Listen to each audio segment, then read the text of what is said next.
1 second. Should be going live now. Let's see here. Wait for it to pop up. There we go. What's going on, folks? You know what it is. It is Sippin On Sundays. Mr. Campbell Zo Phillips, man. We had to take a little break for the Super Bowl. But, man, it's Sunday night, man. Listen, I got my little brother, Zo North Jackson, brother, man. We're going to do something a little bit for you on Sunday nights, man. We got a great show set up for you, man. We're glad for you all to come on in, man. Listen, share, like, and subscribe. Get that all out the way.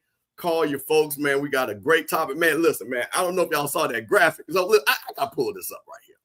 You know, just to let these folks know that we just doing this. Oh yeah, you did your thing on that one. You know, I got to share this right here. Let these folks look at this right here. This right here is all. I'm letting them know this is a real show. And see, Zo is sipping. So what are you sipping on tonight, Zo? Oh, cut water, mango margarita. So listen, let me say this. Now you all know that and we ain't cut it. Listen. So to all my business people, you gotta know you watch the show. Now you know what I did for the M bar for the wings. Now listen, I think we need an alcohol sponsor. I think we need an alcohol sponsor. Let me holler at cut water. Because I think we can push some carts. You know what I'm saying? Some crates. I'm sorry, cases of whatever they selling. So I'm just letting you know if you got a liquor brand, energy drink, orange juice, Coca-Cola, Pepsi, no matter, man. We sipping on Sundays on right here, man. But listen, I had to, so I had to, make us official. You know, Scotty had those nice graphics and things like that. So, I had to get on the computer. Old man I didn't know about this stuff right here. The chat GPT kind of scared the old man. You know what I mean? Thinking I'm putting in the matrix. So I had to go grab a nice picture of you with the J hat, of course. Oh, for sure. Had to do that. Look, Miss Griffin said red wine. You know what? Hey, wine sponsors, we taking that. So, I had to get mine, my glasses on with that goatee fresh. With a little bit of Mississippi motif, what I'm saying, in the background. You know what I'm saying? Yes, a little bit of Mississippi representing where we're from. So, man, listen, we got a great show for you all tonight, man. Listen, just a rundown, man. Got to talk about Trinidad Chambliss. Got to talk about your boy Joe Judge, man. I was like, what y'all talking about to take care of these kids? Zo, got to talk about why folks still mad about these schedules. Got to talk about that JSU recruit, because we're going to talk about that JSU recruit because Zo is here. Talk a little bit about FAMU. And also, I saw people upset there was no HBCU players at the NFL Combine. So we're going to get it all in, man. It's Sipping On Sundays, man. We're going to get it going. But Zo, I got to do a public service announcement. All right. And I just got to do this. So, Scotty, Off Script channel, which we're live on, Rocky Miller channel, Home HBC Corner, which we're live on. So as everybody knows, no secret now, he's working for Alabama A&M. You know what I mean? External affairs, doing a great job. So Scotty has been working. So have you seen Scotty do any shows? Have you seen him tweeting anything? Nah. Not at all. But so, I watch everybody's shows, and I'm not gonna say no names. I just go back and forth. Do you know folks are still mad at Scotty? He ain't even here no more, Zo. Folks are still mad. Hey, man, just know, man, you have people like out here in the universe, I call them opposite people. You do know some people just like to complain. Some people just like to gripe. Some people just like to gripe, man. Well, so let me tell you two things I saw. So I'm sitting up here. So, people, there's a debate, which we're going to talk about, the schedule, a little bit. And you brought that up. Did a great job last time we won. And I'm sitting up here listening to people, and people said that it was Scotty's fault that this discussion happened. Now, I'm trying to figure out, is Scotty doing show schedules? Nah, it was all me. Did Scotty do a tweet on schedules? And then I saw people upset that he got a job at Alabama A&M. Well, how did he get a job? He ain't got no degree.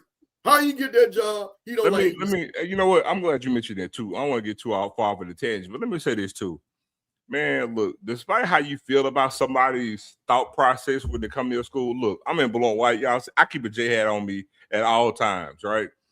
Just because somebody has a different opinion from you, or somebody says some things you don't like, the fact that you let that take you to want to have an effect on or create something to somebody's demise is a major problem with some folks.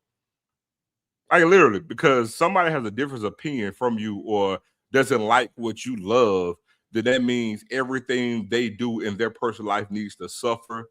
They don't need to have any type of employment. They should be homeless, not having any type of success in their life. That right there is idiocracy. Let me say this on record. I hate Southern. All right. Let me say this clearly. I hate Southern.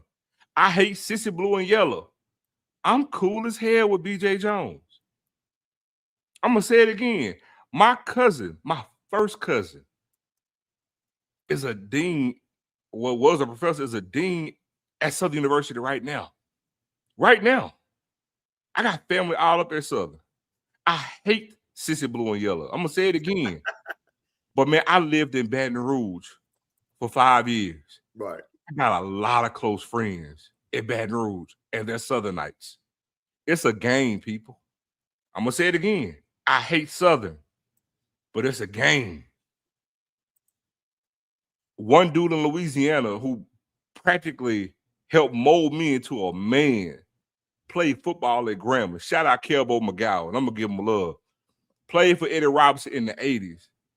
Pretty much helped mold me to a man when I got out on my own in Louisiana. My big bro, Campbell McGowan, played wingback for Grambling in the 80s, bro. Look, was in Vegas talking shit to me. You know what I'm saying? Like, right. It is what it is, bro. Like, the fact that, you know, again, man, look, and I could say something, but I'm not going to tangent when it comes to, like, Scotty and Jack State. Man, though he feels a certain way about Jack State fans, I can tell you, it's not reciprocated when it comes to all entities at Jackson State. Let me just tell y'all this right now. It ain't like what y'all think. I'm going to keep it a buck with y'all. It ain't. It ain't. So, and he said numerous times, he just don't like Jackson State fans. And I get it. And who's more? Look, I'm just as big of a facial front for Jack State as anybody else. And guess what? I be talking shit to him nonstop. I'm me. And he talks shit back. It is what it is, but it's a game at the end of the day. So you got people out here who, I mean, he shouldn't have a job at Alabama A&M because of this. It's lunacy. It's a game, people. And it ain't too many people out here that talk more shit than me. I talk shit all day long. I'm a professional shit talker. And I don't even play now. I coach. I'm a coach. I coach shit talkers. But it's a game, y'all. It's a game.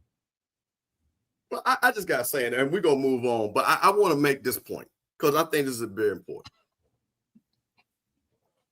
If you're worried about somebody else's job and you want a job, and maybe that job, maybe that says something about your resume. Maybe that says something about your skills of getting a job.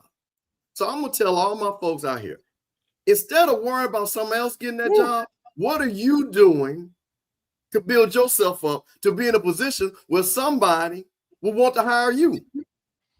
Because, see, that's the thing about it. It ain't saying nothing about Scotty. It says something about you. So I just want to put that out there, man, because, you know, everybody's glad. They said they glad he gone. He gone. Let him be gone. So let's cut all the negativity out. I'm just saying, you know, there was a whole faction. So now they said they didn't want no more negativity. So let's 2026, let's be positive. So that's all I'm saying. So anyway, man, here we go. So listen, let's get to this thing, man. So you know, we from Mississippi, and there's a big story that started out of the state of Mississippi. Now, so everybody knows that me and you are Jack State fans. Everybody knows the history that most of the people in Mississippi, most of the people, especially our age, are not Ole Miss fans. Mm-hmm. But I will say something happened this year that, as they say, kind of got into a gray area with the Ole Miss Rebels. And that was Trinidad Chambliss, their black quarterback. And begrudgingly, I think a lot of people our age was like, you know what? We're going to support this brother. We're going to support this brother. You know, this one time, this is a one-off. And what happened was Trinidad, as a lot of us know, started off at Ferris State. We actually, I would say a lot of HBC people know about Trinidad Chambliss before most of the country because of Tremaine Jackson and them playing Valdosta State. So he comes to Ole Miss, plays great, but guess what? They said that the NCAA said he had ran out of eligibility. So they ruled against him. And guess what, Zo? I'll pull this up. Come to find out, excuse me, as we share this screen, that they said not so fast. Because you know what? He got granted extra eligibility by a state court judge who entered the injunction. So you know it's two things. A, them folks out of Mississippi looked out, and we're going to talk about that judge and his background. And Trinidad Chambliss, because of an Ole Miss alum, is going to make between $5 to $8 million on because he's already signed his deal. It's $4.5 million. So Zo, what do you think about Trinidad Chambliss and the old-fashioned hookup down in the state of Mississippi? And we're gonna play a video, but I'm gonna let you comment on it first. Well, I mean, the thing is, number one, we shouldn't be surprised. And just so you guys know, because this is not the first time an injunction has been placed, it's happened several other times, and it's always done on a state level. This was an easy thing to actually get done, and we saw it coming a mile away. The NCAA doesn't have any leverage in any of this, and they always still have right now the Big Ten and the SEC with the whole idea of breaking away from them, and so they have that as like their draw for in their back pocket. And so when it comes down to being able to make that move, they went about the right way. NCAA, which us and to be truthful, he does have a legitimate reason for trying to get another year in eligibility. So it's not like they're just trying to make something for him so he can play another year. There's a legitimate reason for that, and it's valid. So let me start there. And I hate Ole Miss, right? But it's a valid thing for a medical red shirt. And so, you know, them doing that, went about to NCAA, and they denied it, you know, and which is funny to me because how can you deny any person going for, you know, a particular 6-year, and you got guys now on a 9th year with eligibility, right? And so, which is kind of funny. But at the end of the day, man, all they did was got not just I'm going to say it right, not just a judge in the state of Mississippi, an Ole Miss alum at that literally, as he was reading his verdict, rendering his decision, was emotional and cried. Oh, we got to play that song. Emotional and cried. We got to play that. So I'm just want people to see Judge. Let's make sure we got his name right. Judge was it Whitwell. Judge Whitwell. Now this is Judge Whitwell. Now Zo, listen. Now you not. He went to Zenobia High School. Now I remember back in the day they used to have some rocket basketball teams. Hold on. Let me fill you in on something. So my family, both sides, from a small little town called Coldwater, Mississippi. Watch out. Coldwater, Mississippi is right next door to a little small town called Senatobia. Hello. My mama is a Northwest grad. Okay. By the way, I got plenty of family with the Northwest. And yes, Northwest is naturally a hub for the Ole Miss Rebels. Any guy, for the most part, that came out of state from at least back in the day, when they went JUCO, they went to Northwest. Northwest colors, Ole Miss colors. And even now they wearing the powder blue just like Ole Miss. So none of this should surprise anybody. It is what it is, dog. So I'm just going to read my man's undergraduate of Senatobia High School, 1964. Attended Mississippi State University, Northwest, Delta State, while earning his undergraduate degree. In 1972, graduated from the University of Mississippi School of Law. So I'm just going to say, now, if I'm the NCAA, I got to get this guy off the bench. I'm just saying. Man, listen, you can have this guy sit on the bench, bro. And not only did he sit on the bench, so my man was crying. So we're gonna play this.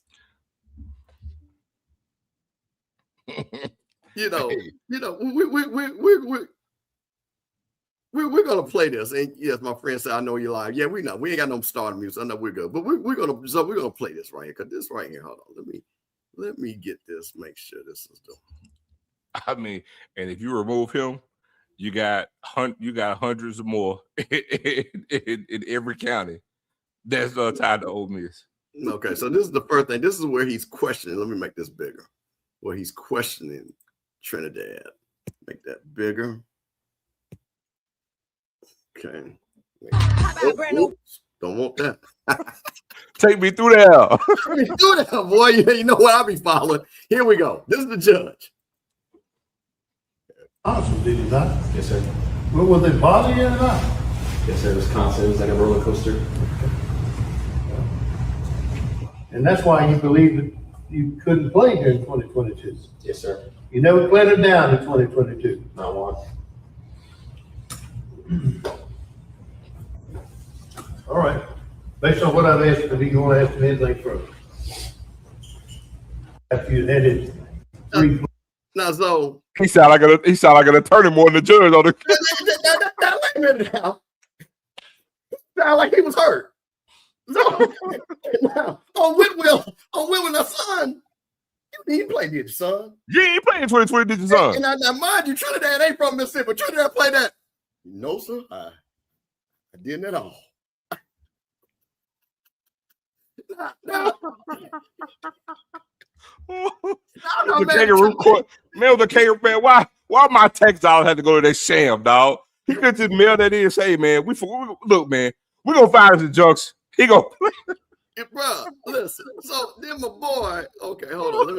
Let me get this re-upped up. Okay, hold on 1 second. Okay, hold on. Let me pull my boy back up. Because then my boy reads the verdict or his finding, his judgment. his decision. His decision. There you go. His decision. Anyway. Yeah, so they told me good old Tate County. Boy, listen. So let's get this. And this is my boy here. Let's see if we got that. We got that right there. Okay, good deal. Let's play this. Let's listen to this, though. Oh, wait a minute. Court decrees. Wait a minute. Hold on. Let me reboot that again. Reasons this court decrees in favor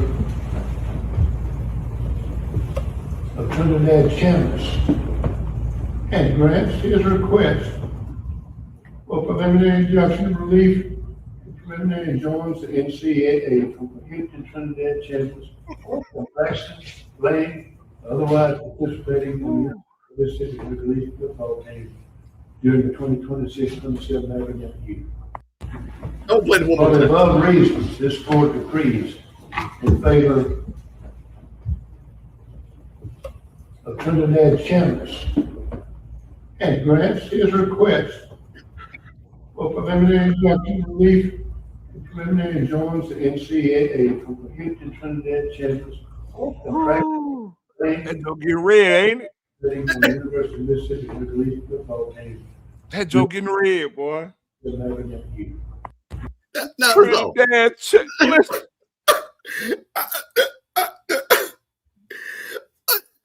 the 26, 27 academic year. So, what we doing, man? Man, look, I'm gonna say this. I never thought I'd live to see where the court system would do for a black man like they were back in the civil rights days. I never thought I'd live to see it. Listen. Never thought I'd live to see it. Listen. That's exactly what that was. Man, this was civil rights victory right here, though. This is big for black folks. This is big for black folks right here. So he was choked up.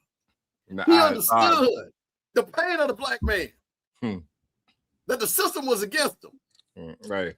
That the man was trying to stop the progress of one Trinidad Chambliss. And he was standing in the gap for the state of Mississippi, for the University of Mississippi. Get ready for all those that are fans. Get ready for all your Trinidad flags in Oxford to fall. Listen. And you know your boy Whitwell, man. Listen. So what do you think he gonna be sitting at when the first game comes? Man, he got him a suite or a box seat one. Right there next to the president. Right there next to the president. Right, and man. You know, man. I'm gonna tell you something. What I love about white people. One thing about white people, and they always tell us this: play by the rules, though. Do what you're supposed to do.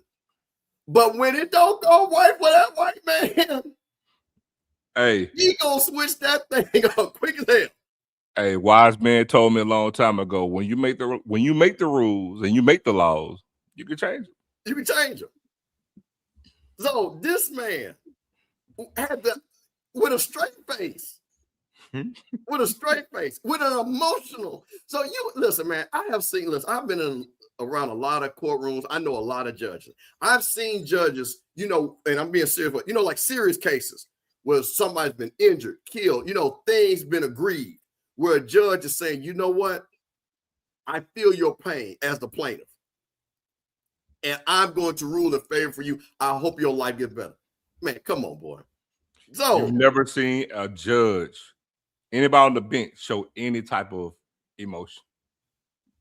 Man, He played his hand. He played his hand, but he didn't have. But the thing is, he didn't have to play his hand. It was what it was. We knew what it was when they announced the court date. We knew what it was. We already knew. Literally, he's going to play because he's going to get an injunction. We knew it. That's the worst kept secret, man. Known to man. That's the thing. So that was the thing. And and like I said, I'm happy for Trinidad. You know what I mean? Like I said, man, the game has changed. And that man was sitting up there like, they supposed to bench these rules, like you say. Some people getting 6 years, 7 years, 8 years, changing things all around. You know what? Let this brother get that $5 million. Let that brother earn his money. Well, also, Steve, in the current climate of college football, everybody's leaving and going and leaving and going to the league.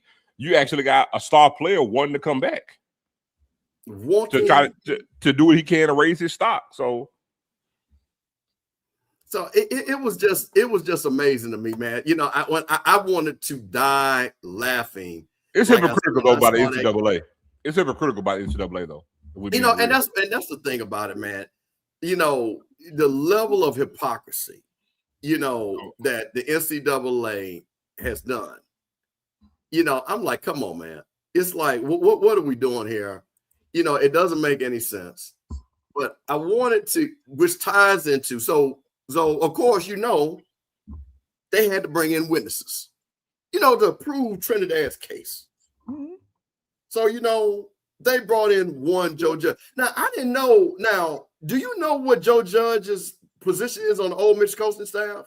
I don't know. I do know he was in the NFL. He was a special teams coordinator. Right, he was a special teams coach. That's why I was like, I didn't even know Joe. But if I'm not mistaken, he was on the offensive side of the ball, though. Okay, so offensive side of the ball. You know what? Let me just see, because Joe Judge. What is Joe Judge's position? Well, you can't go by now because I think he got reassigned under the new staff. Oh yeah.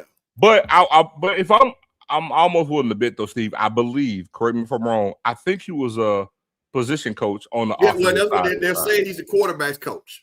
Okay. He's not a quarterback's coach. So Joe Judge gets up there and says something to me, and I really want to see, and I want to hear people from the chat that are parents. I want to hear people that maybe if you played football at a college level, I want you to tell me what you think about this, because I'm just going to tell you something. I'm an old man, and let's keep it. Well, you ain't old now. No, I'm going to say it because, again, I ain't no millennial. I ain't no Gen Z. So there's a certain level of decorum as a black man and things, and I know the system. And all these players, majority at Ole Miss and all the SEC are black.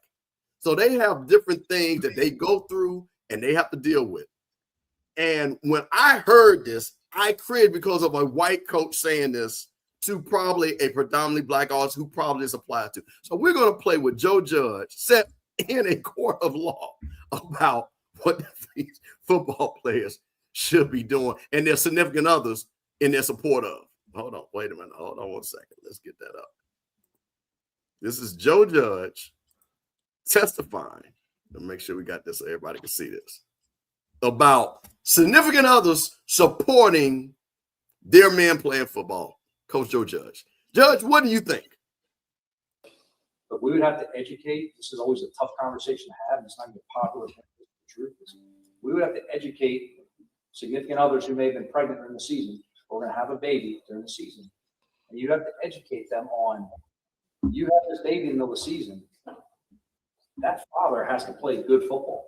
right? It's a day-by-day production business. He has to be ready to perform and go out there and play. And when I say that is, you need to let him sleep.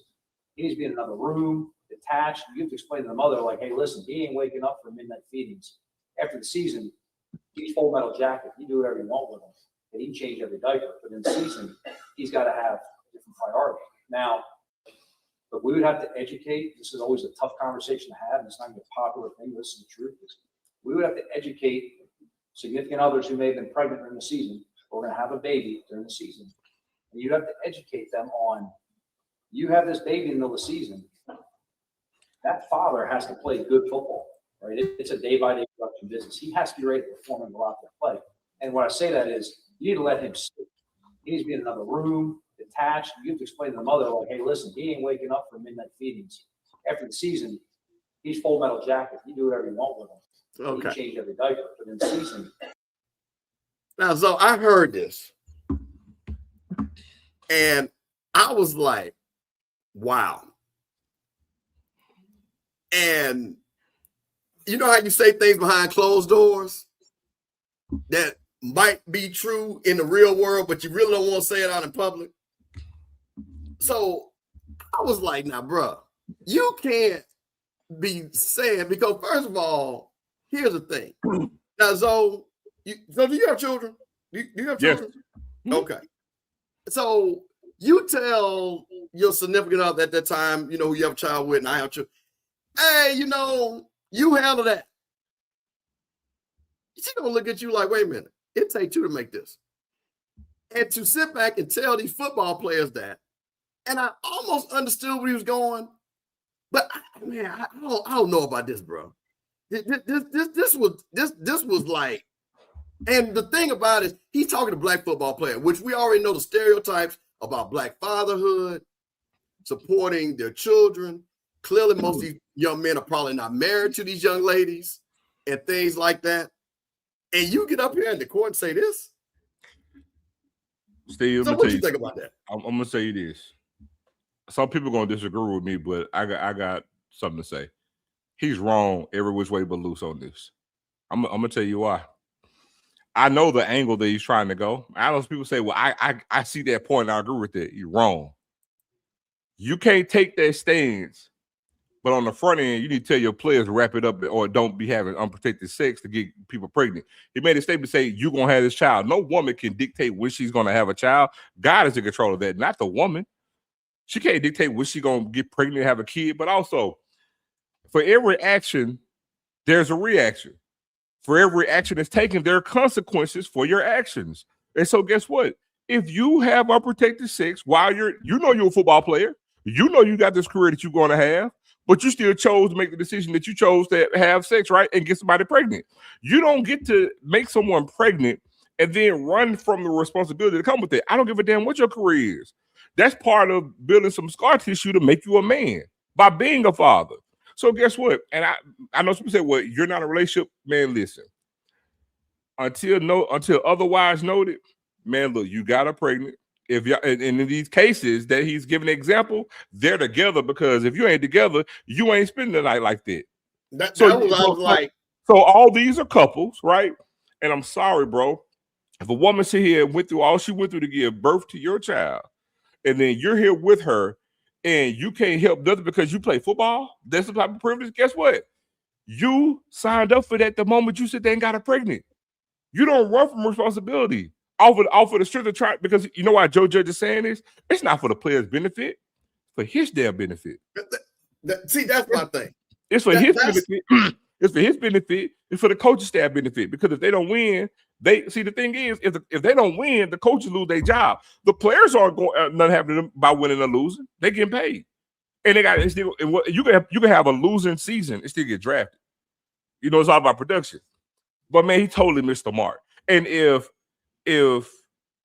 I'm a parent and my child got to play on that team, man, ain't no way in hell you're gonna go play for him.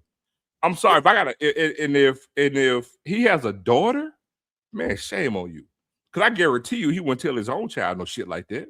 But that's the thing. That's the thing that, and you know, and listen, and I think so. This is, they say this is a nuance. So I'm not, so anything like Hutch and with Spartacus, I get the, when you say it, but there's a reality to that of the message. That comment is wrong too. That comment is wrong. See, I hate when they try. See, even that comment, it's like, oh, this is big boy football. Everything else is inferior to that. It's all a business. FCS, Division II, it's all a business. You think guys on the D2 level ain't trying to get to the NFL?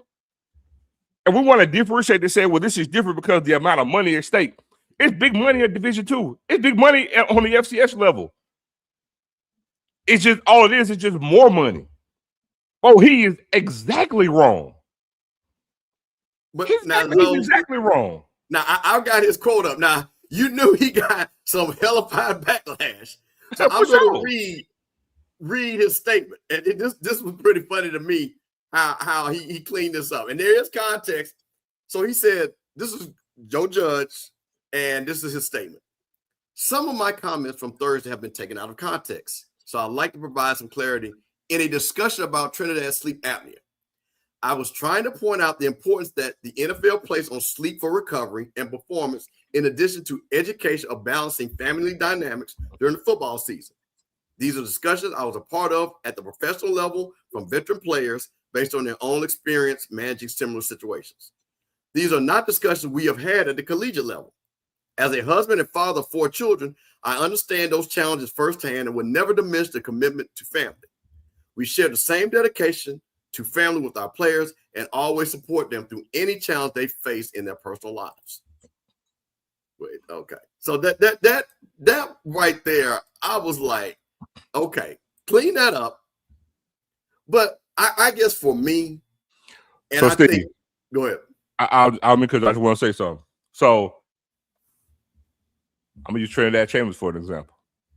Star player on the team, living girlfriend, she pregnant. Late at night, it's game week, but she got complications from giving birth. The baby's awake. You gonna sit there and tell her, "Oh yeah, you need to go handle that in another room because I gotta make sure I got sleep for the game tomorrow." So my thing is, people saying this, but I promise you, most people are really being tone deaf when it comes to this. Seriously. And it was like, oh, yeah, it's big money. Man, I don't give a damn how much money it is. That's insensitive as hell. So again, it's easy for men. I'm a man, so it's easy for men to underhand and undervalue what goes on after childbirth. You know why? It's just like people saying, because we don't have to deal with it. We're not giving birth. We're just keeping going about our business. Let's keep it in the book. So it's easy for men to sit there and say what you should or what you shouldn't do. Hey, man, you go ahead and handle that right there. But, man, being a part of that, man, seeing what postpartum look like, seeing the things that the person that you care about having a child, what they look like after you have a baby, it ain't sweet, bro. There are some real effects after having a baby, bro. I promise you. It's some real serious stuff out there. But, again, people look – and what I'm saying, what I'm speaking to, it's not a one-off. It's coming. Specifically for black women. Now, granted, most football players knocking up white women, but still, women nonetheless. But black women have high risk after giving birth with major issues. And so it's just like, hey, because I play ball on the FBS level, it's big money up here. I didn't focus on my career. Fuck what you got going on. Handle that baby and everything you got dealing with. Man, get your mama to come over here and handle all that. Never mind that I'm the one that got you pregnant. Never mind that I'm the father. Get your mama to handle all that, man. Cause I got a game next week. Come on, bro. So that's, bro, the thing, and that's my thing too. And see, and listen, man, and I think these discussions are important because this is where I always see the disconnect. And white coaches do this. I'm here to coach ball and things like that. But it's different in the black community. And if you don't have that understanding, because I'll tell you this, and Zoe, I'm trying to tell you, we've seen it. So he dating this girl. And like you say, he with this girl. And he say what you just said, you go call your mama. And that girl start have animosity towards him, or a fight breaks out. And I'm not talking about with a police car, but I'm just talking about them just going back and forth. Just regular relationship stuff. You don't think that's not going to cause stress? I mean, I'm telling you. You think that's going to help him play well? See, that's the thing that, again, when you're talking about the great coaches like the Eddie Robinson, the W.C. Gordons, the Jake Gaithers, the Man, T.C. Taylors, they're going to do things to try to help you navigate. That's the thing. The Eddie Robinsons. Eddie Robinson's not going to tell his player at Alabama State that. He's not going to tell his player that. So Steve, what I hear from this, and even the people that want to agree to that point you just made, that lovely point you just made, it's like because we do this, we want to make sure that we're kind of immune to the ills and things of life. So again, never mind the fact that I'm out here raw dogging and getting you pregnant. Because we're not talking to prevent it. We're not doing it. Hey man, go ahead and do what you do. I was once your age too. I was out here getting it in. Right? So we're not coaching to that. We're not coaching to that. Or coaching to, you know what I'm saying, do the right thing. But yeah, it's like, yeah, man, I know, hey man, hey, but we all out here fucking when we got to college. Right? But then you get her pregnant. And you try to lead a certain kind of way. But again, it's stuff that come with that, bro. And this is not no one-off stuff, man. Postpartum, man, she may have had issues giving birth where she got complications, may have had thyroid issues. Like, it's major stuff from that, bro. And you talking about, oh man, a baby being up, but I tell you what if the baby got some type of health condition or issues? Because that's very prominent in Black mothers. Tell me I'm lying. It's like you can have what the kid's special needs. It's so much stuff go on with that, bro.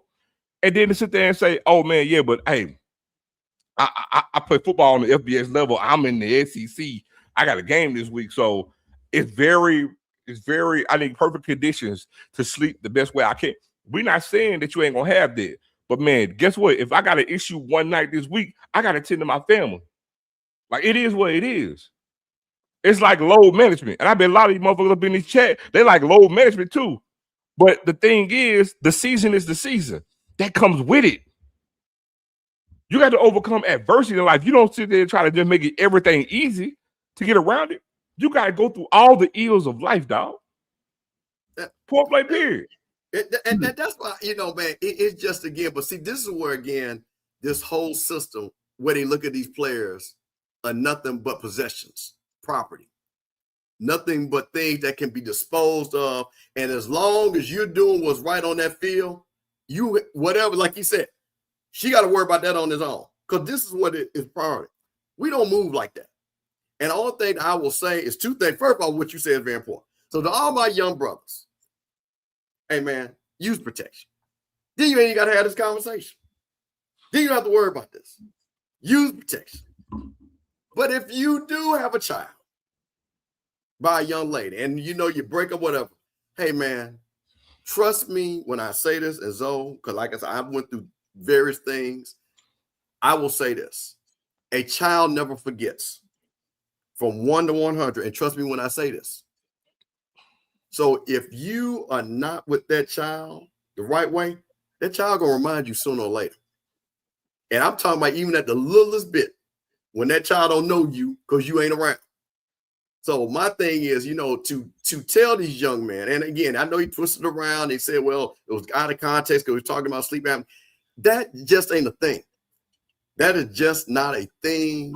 No, and we're not saying Trinidad Chambliss has a baby on the way. I don't think that was it. I think this is, no, he was talking about, that's what he said, sleep apnea, but he used a really bad example about staying up.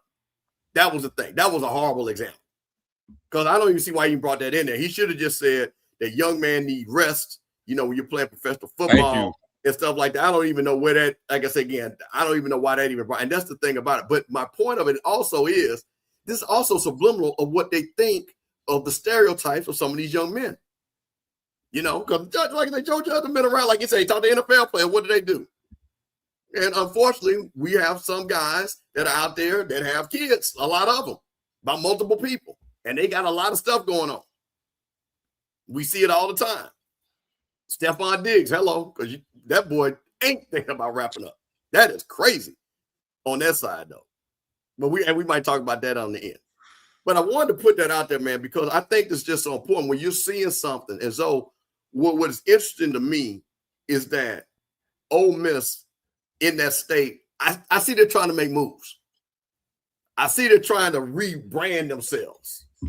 I see they're trying to be the University of Mississippi because it's going to help their recruiting. And now they use that old school legal money to pay their NIL. And what I don't want any kid to be fooled about what's going on in all these SEC schools. These coaches are still these coaches. Absolutely. Hey, listen, I got sleep apnea. I know exactly how it is. I have it. I do too. I literally can show you, I have specialized pillows that my insurance paid for so I can sleep a certain way. I'm literally going to have a sleep study in 2 weeks. See? So, wanted to say that. Now, Zoe, I know we had the rundown, but I saw something that popped up because you know what? Zoe, you said one of your favorite schools is Southern, right? That's what I heard, right? No, it ain't my favorite. No. My least favorite. Oh, least favorite. Well, I saw something, and I want to get your opinion on two schools that popped up on this list that I wanted to see what you thought about this right here. The FCS Football Central. Let's make this a little bit bigger so people can see this. I thought this was hilarious. They made a list of 6 football teams that failed to meet expectations in 2025. And so, out of 5 of them were 6. 2 of them were HBCUs. One of them was your Southern Jaguars. And the other one was our boy Josh's North Carolina Central Eagles. Man, couldn't have it to a better school. So, along with Incarnate Word, Western Carolina, Idaho, and Richmond. So, I did not watch Idaho. I haven't watched Western Carolina, so I don't know what theirs. But let's just talk about the 2 schools we do know a lot about. We know a lot about Southern, and we know a lot about North Carolina Central. Zoe, failed to meet expectations. I'm going to ask you a question. What was the actual expectation for Southern last year? I mean, I think they were right on brain. I mean, you can't spell suck without SU. I mean, so I think they were right where they need to be. I mean, nah, man. Look, I'm gonna just say this, bro. I mean, Southern, if I'm not mistaken, they were picked to win the East. Win the West last year. Am I not mistaken? Okay, so I wanted you to give us some facts. So they Southern were picked to win the West. Southern was picked to win the division. The year prior to, they were in the SWAC championship game. They brought back significant stars. You brought back the postseason defensive player of the year. You bring in the preseason defensive player of the year. Brought in some transfers. All last summer we heard about, the quarterback transferring in from Jackson State that, is going to, lend his expertise to their quarterback room. We saw how that turned out, right? But they brought some pieces. I mean, they got the bragging on this highly touted running back they had coming in from LSU. He went on scholarship and, yada, yada, yada.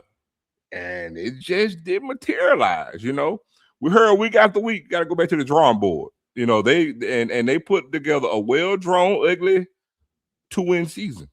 Right. So, I mean, it was what it was, man. So, but like I say, man, it did me some good. Jack State won and Southern not so much. So now the one that shocked me, and again, big fan. Everybody knows, HBC Coach's Corner. Trey Oliver was one of our guys.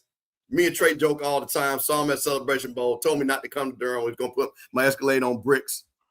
But I found it fascinating that they thought or felt that North Carolina Central at 8-4, 2 heartbreaking losses to the people that played for the championship, Delaware State and South Carolina State, was disappointing.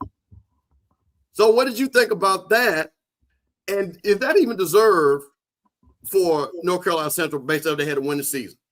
No, that's not disappointing. Maybe to Central fans, they may say they were disappointed, but when you look at prognostications from what people were expecting outside of Durham, because again, it's an 8-win season. 8-win season, and you're in contention to win your conference title. So, they're right in the mix of things. And, just so happened that they lost the game to Delaware State that, I so gladly, said that they would lose. You did. But no, man, I mean, outside of that, I would not say North Central's season was a failure, man. Trey Oliver's a damn good coach, and I expect for them to be right back in the thick of things, this upcoming season. But again, it just comes down to whoever made their list where they saw them. But if I remember correctly, I believe that South Carolina State, if I'm not mistaken, were projected to win the MEAC. If I'm not mistaken, that was the thing. They were projected to come back and win. And this is the thing. So she said, now, and I always use the delineation line before prime and after prime, right? And Trey Oliver was not the before prime. That was Jerry Mack when they went. So in the after prime era, you know, that delineation after COVID 2021, they've only been to one Celebration Bowl. Yeah. Now the person that has an expectation in that conference is South Carolina State, who has been to 3. Out of the it's been 6. Mm-hmm. So they have been to 3. So I don't know, you know, again. And you did say Jerry Mack, you did say Jerry Mack, right? And TC Taylor, both of them JSU Tigers that led them. That's true. I did say that. See, we know facts over here. Because we sipping on Sundays. So we had to sip on that Mississippi right there. I'm almost empty. So, you know, so the thing about it was, I think that Central is expected to be a good team, but they're not no traditional power. No. They're not somebody that wakes up and says, you know what? And I think what Trey Oliver done, well, let me say this. This is when you know you got a great coach. When you built a program where your fans feel like that, like the folks down there, what's that? Please tell me what's that highway that take you from Houston to Prairie View? Because I don't know what they got on that highway. Because them folks from Prairie View, boy, they said they got a program now, but we ain't gonna get off on that. But I'm just saying, when you have a coach that has built it up compared to a FAMU, where the tradition will have you saying, because I was shocked that FAMU wasn't on this, to be honest with you. You know what? I'm gonna add something to that too. Ever since the MEAC went down to 6 schools, I'd be remiss if I didn't mention that. And again, Trey Oliver's a good coach.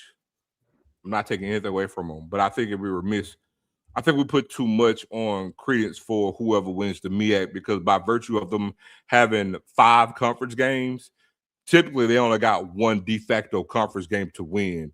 Because if we go back over the time frame since they've been a 16 league, typically they only have 1 tough game every year to win. You know, one game, a de facto championship game out of those 5.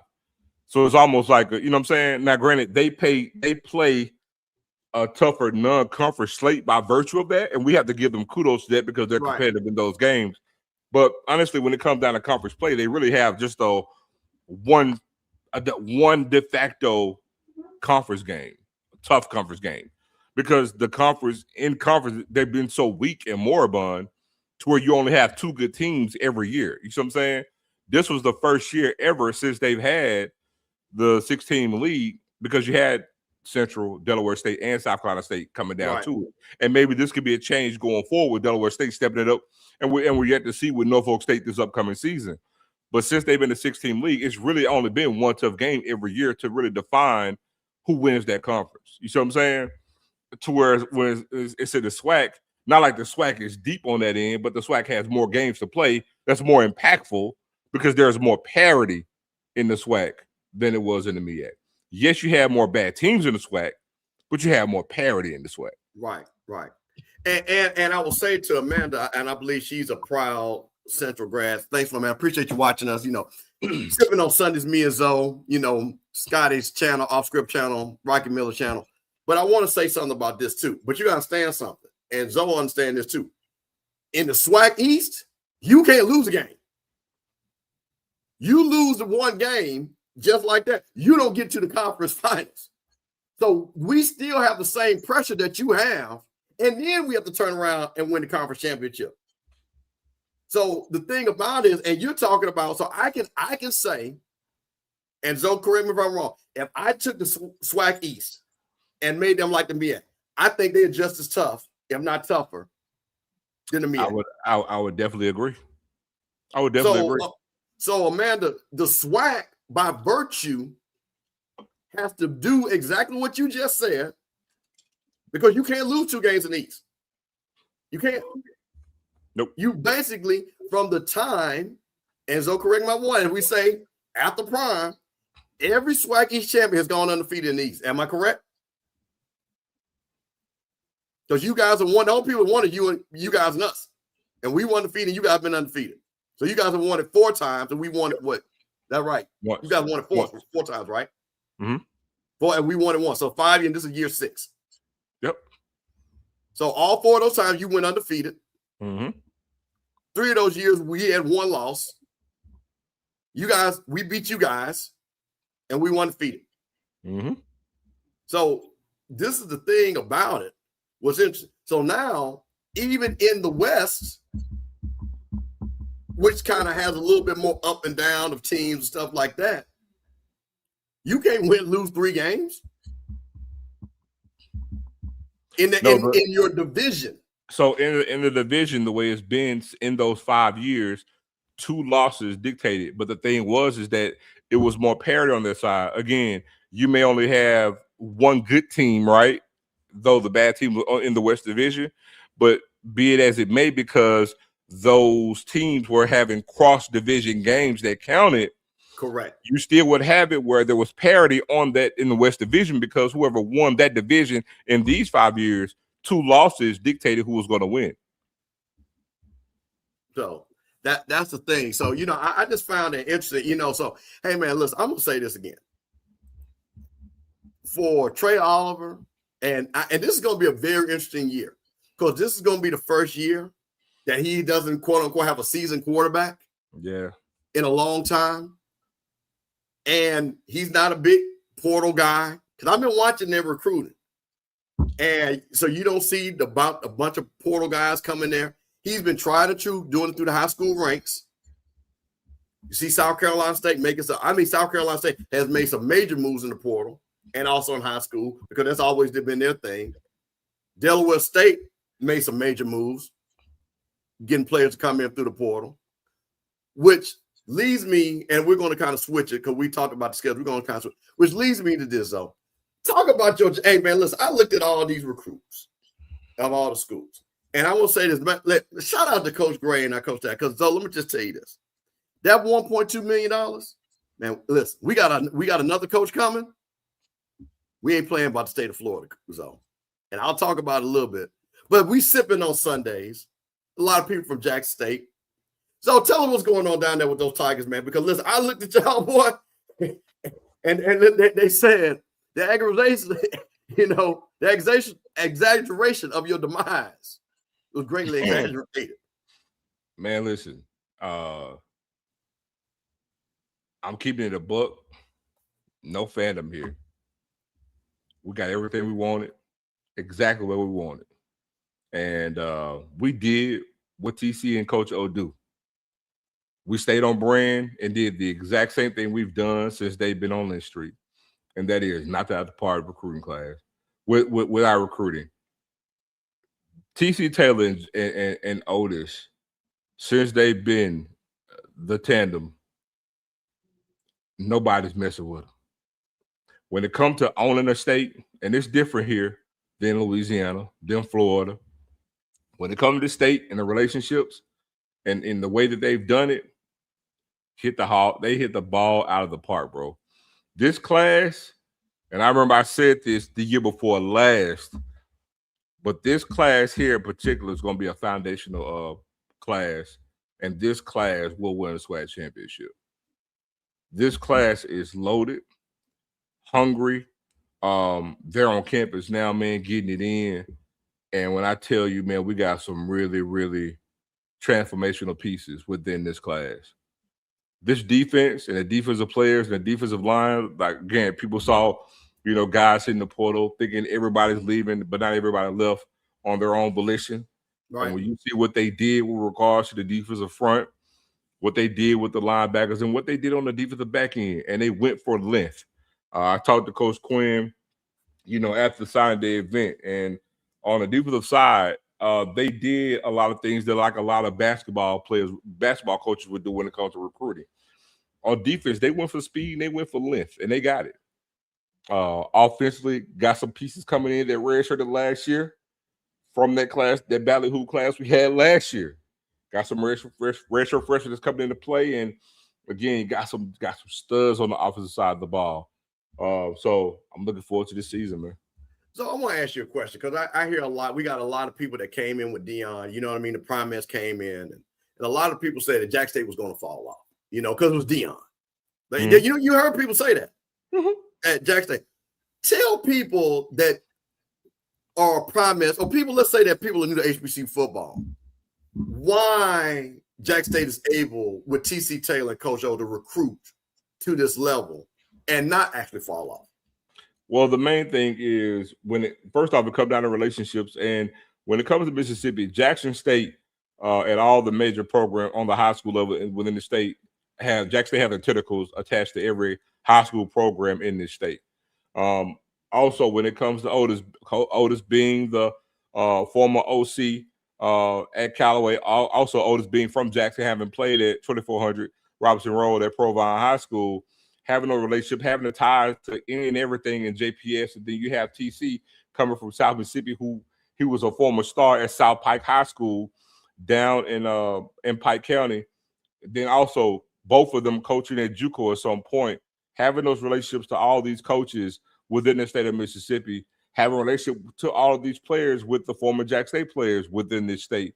And it's unlike Louisiana. It's unlike Florida, because Jackson State, unlike some of those, we're not always looked at in the same vein because you have an Ole Miss, Mississippi State. You have to understand, Mississippi State, Ole Miss doesn't have the pedigree of a Florida or a Florida State. Right. And Jackson State's presence is very prominent in the state of Mississippi. It is what it is. And so when you look at we're able to do what we do on the high school level. I know some people want to go solely through the portal, but no, we're able to get some talent. We're able to get that talent here early, get those guys in, and hey, we get them for 2 years and they decide to leave, then they leave. But we're replacing those guys. And we talked about the recruiting show, Steve, when we talked about, and we showed the data in regards to your powerhouses where you got North Dakota State and them, and they're focusing on a good mix of high school players as well as portal guys, and that's exactly what Jackson State did. Well, I'm gonna tell you, and I saw that, and I think again, this is the reason why I'm glad you're on this show to talk about this. Because man, the one thing I will say, and we're gonna get Perry on here because I'm curious about Southern. I saw you see your boy Marshall Faulk. They're making some splashes. They're signing a lot. What I like about what I saw Marshall Faulk, they're getting a lot of kids from New Orleans. Like they open that pipeline back up. High school kids. And I'm going to keep saying this. I know you get kids out the portal, but I'm going to keep saying this. I always because now I think there's an opportunity to get high-level high school kids that can come in and play that want to be at your program. And I think I want to see what they're doing. And I'm just going to tell you this. This guy back here, this guy in the state of Florida, on I-95 South, over half our coaches got a relationship on I-95 South, from West Palm Beach to Miami. If we bring in another coach that's got that same connection. So we understand, like to your point, for FAMU to be good, we got to go West Palm Beach down to Miami and get those guys that are really, really fast, that play defense really, really good. So I'm super excited about what our coaching staff is doing. I'm looking at what Alabama State is doing. Eddie Robinson sticking to his mantra. Getting a couple of guys out the portal. He feels he can play right now. Also looking the same thing. Coleman State, Alabama. So what have you seen just kind of looking out? Also, hey, listen, I will say this. Till I go, T-Jack, he has got people down in Texas looking at Prairie View. He feels comfortable with his recruiting class and excited about that. So what overall, what have you seen? Well, before I actually answer that, I just want to address something because it goes back to my previous statement that you asked me about falling off. I saw it coming here that said that, what Jack State did fall off in terms of caliber of talent from the FBS level. No, they didn't. Outside of Travis Hunter and Shador, everything has been the same or better. And we have the data to show you, player to player. Outside of Travis Hunter is an outlier. We're not going to sit here and act like he isn't. It was the number one ranked player in high school. That's just one player. But we're talking about falling off because go look at Jack State's class last year. If you go look at the transfers that came in, because I want to sit there and say, let me remind you of who Prime brought in when he first got the job when it came for a transfer. Because I could name you a Niles Gaddy who was unranked coming in, but was a great player.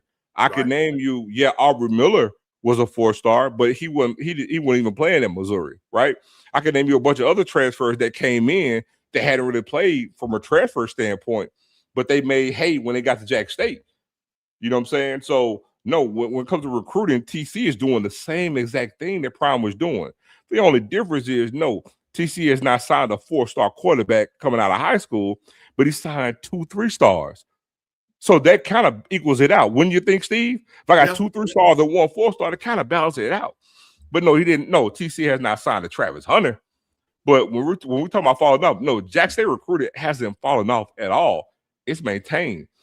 Matter of fact, how can Jack State's talent fall off when TC was able to take a 60-man loss, Steve, to then transition to win the HBCU National Championship with those great recruiting classes, something that Coach Prime couldn't do. So, again, the data shows that that's just unequivocally false. But I just want to make sure I state it. So, but to your point, when it came down to other teams, again, I think the SWAC, believe it or not, bro, I think the SWAC will be better talent-wise this year than it was the previous season, than last season. I really, really do from a talent standpoint. Now, what we need to see is from a coaching standpoint, how well they get that to translate to wins, right? Because, again, you know, we look at Southern, though they won 2 games, they had talent on their team. They did. You know, and then you go and you look at Alabama State was able to retain, you know, a lot of good players. You got Andrew Body coming back. You got Holslaw coming back. And what that's going to look like for them in regards to success. I think they won, 10 games last year? 9 games last year? And so, what is that going to look like transitioning, because they didn't even win the division, right? What does that look like for them now into Body's last year? You know, they got talent in with the signing class. Jackson State made to SWAC championship game to lose it, having a great recruiting class. FAMU having a great recruiting class. See the theme I'm going with here? Also, looking at what Alabama A&M did. All right, you go over to the West. Grambling had a good class. You know, Grambling had 7 wins last year, so winning record. How they translate with a great class going to now another year under I forgot the coach name. What school? Grambling. Mickey Joseph. Mickey Joseph. Think about which just made a great signing. Just got a kid out of Nebraska, running back. That's coming. And that's what I'm saying. And so now you're going to in the 3rd year of Mickey Joseph, right? And they won 7 games. You know, you look at what Southern did. You know, I don't know about all the Falcon, but we'll find out, because they were going to come back and bite you in the ass if they don't win enough games this year. But then also, you know, how does Alcorn bounce back, right? You know, coming in with the new with another OC. You know what I'm saying? Said be on a hot seat. You know, they went JUCO heavy. They got some 3-stars coming out of high school. Recruited New Orleans pretty good. What is that going to translate in this year for St. Thomas down at Alcorn? UAPB, right? They haven't had any success, you know, under their head coach. He's back. You know, what does that look like for them, right? So I think from a talent standpoint, I think we're going to be better this year than last year. Just need to see from a coaching standpoint how we're going to be upgraded to more wins or having more parity. You know, man, I'm going to tell you what's funny, and it's going to lead into our next discussion. I think what I've seen, especially these last 2 years, I think coaches really understand what talent, how important talent evaluation is. Mm-hmm.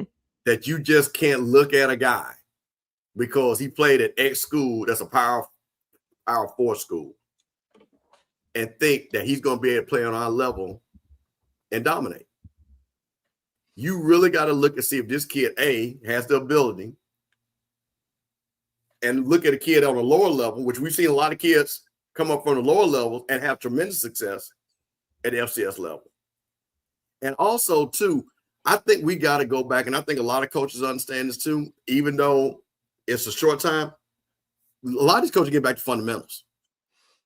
A lot of coaches that I'm talking to are saying we have got to coach these players better, fundamental-wise, because a lot of coaches are saying because they might not, quote-unquote, know the playbook, but they should know how to play football. You know what, Steve? I'm going to tell you one major change you're going to see in the whole total HBCU and FCS landscape, and that is now coaches have to make the decision to utilize their talent. Now coaches got to shoot their gun, because it's going to be harder to stockpile talent because, hey, I got this guy coming here. Because again, like we mentioned, it's going to be an anomaly to sign a kid out of high school and have them for 4 years. Right. And so if I'm going to get to the fundamentals and development, I still got to use it. I got to use it because I can't get into a position where I'm just developing and I'm never getting to use the tool that I developed. So, and that's a big thing because a lot of us can talk about, oh, we got this guy, but they aren't being utilized because in the whole frame of mind, I'm thinking of stockpiling talent, right? But now that's one part that's going to change in the landscape because these coaches are going to have to shoot their gun. They got to shoot all their bullets now because guess what? I don't even know if I'm going to have this kid next year, and he's been doing what he needs to do on the practice field.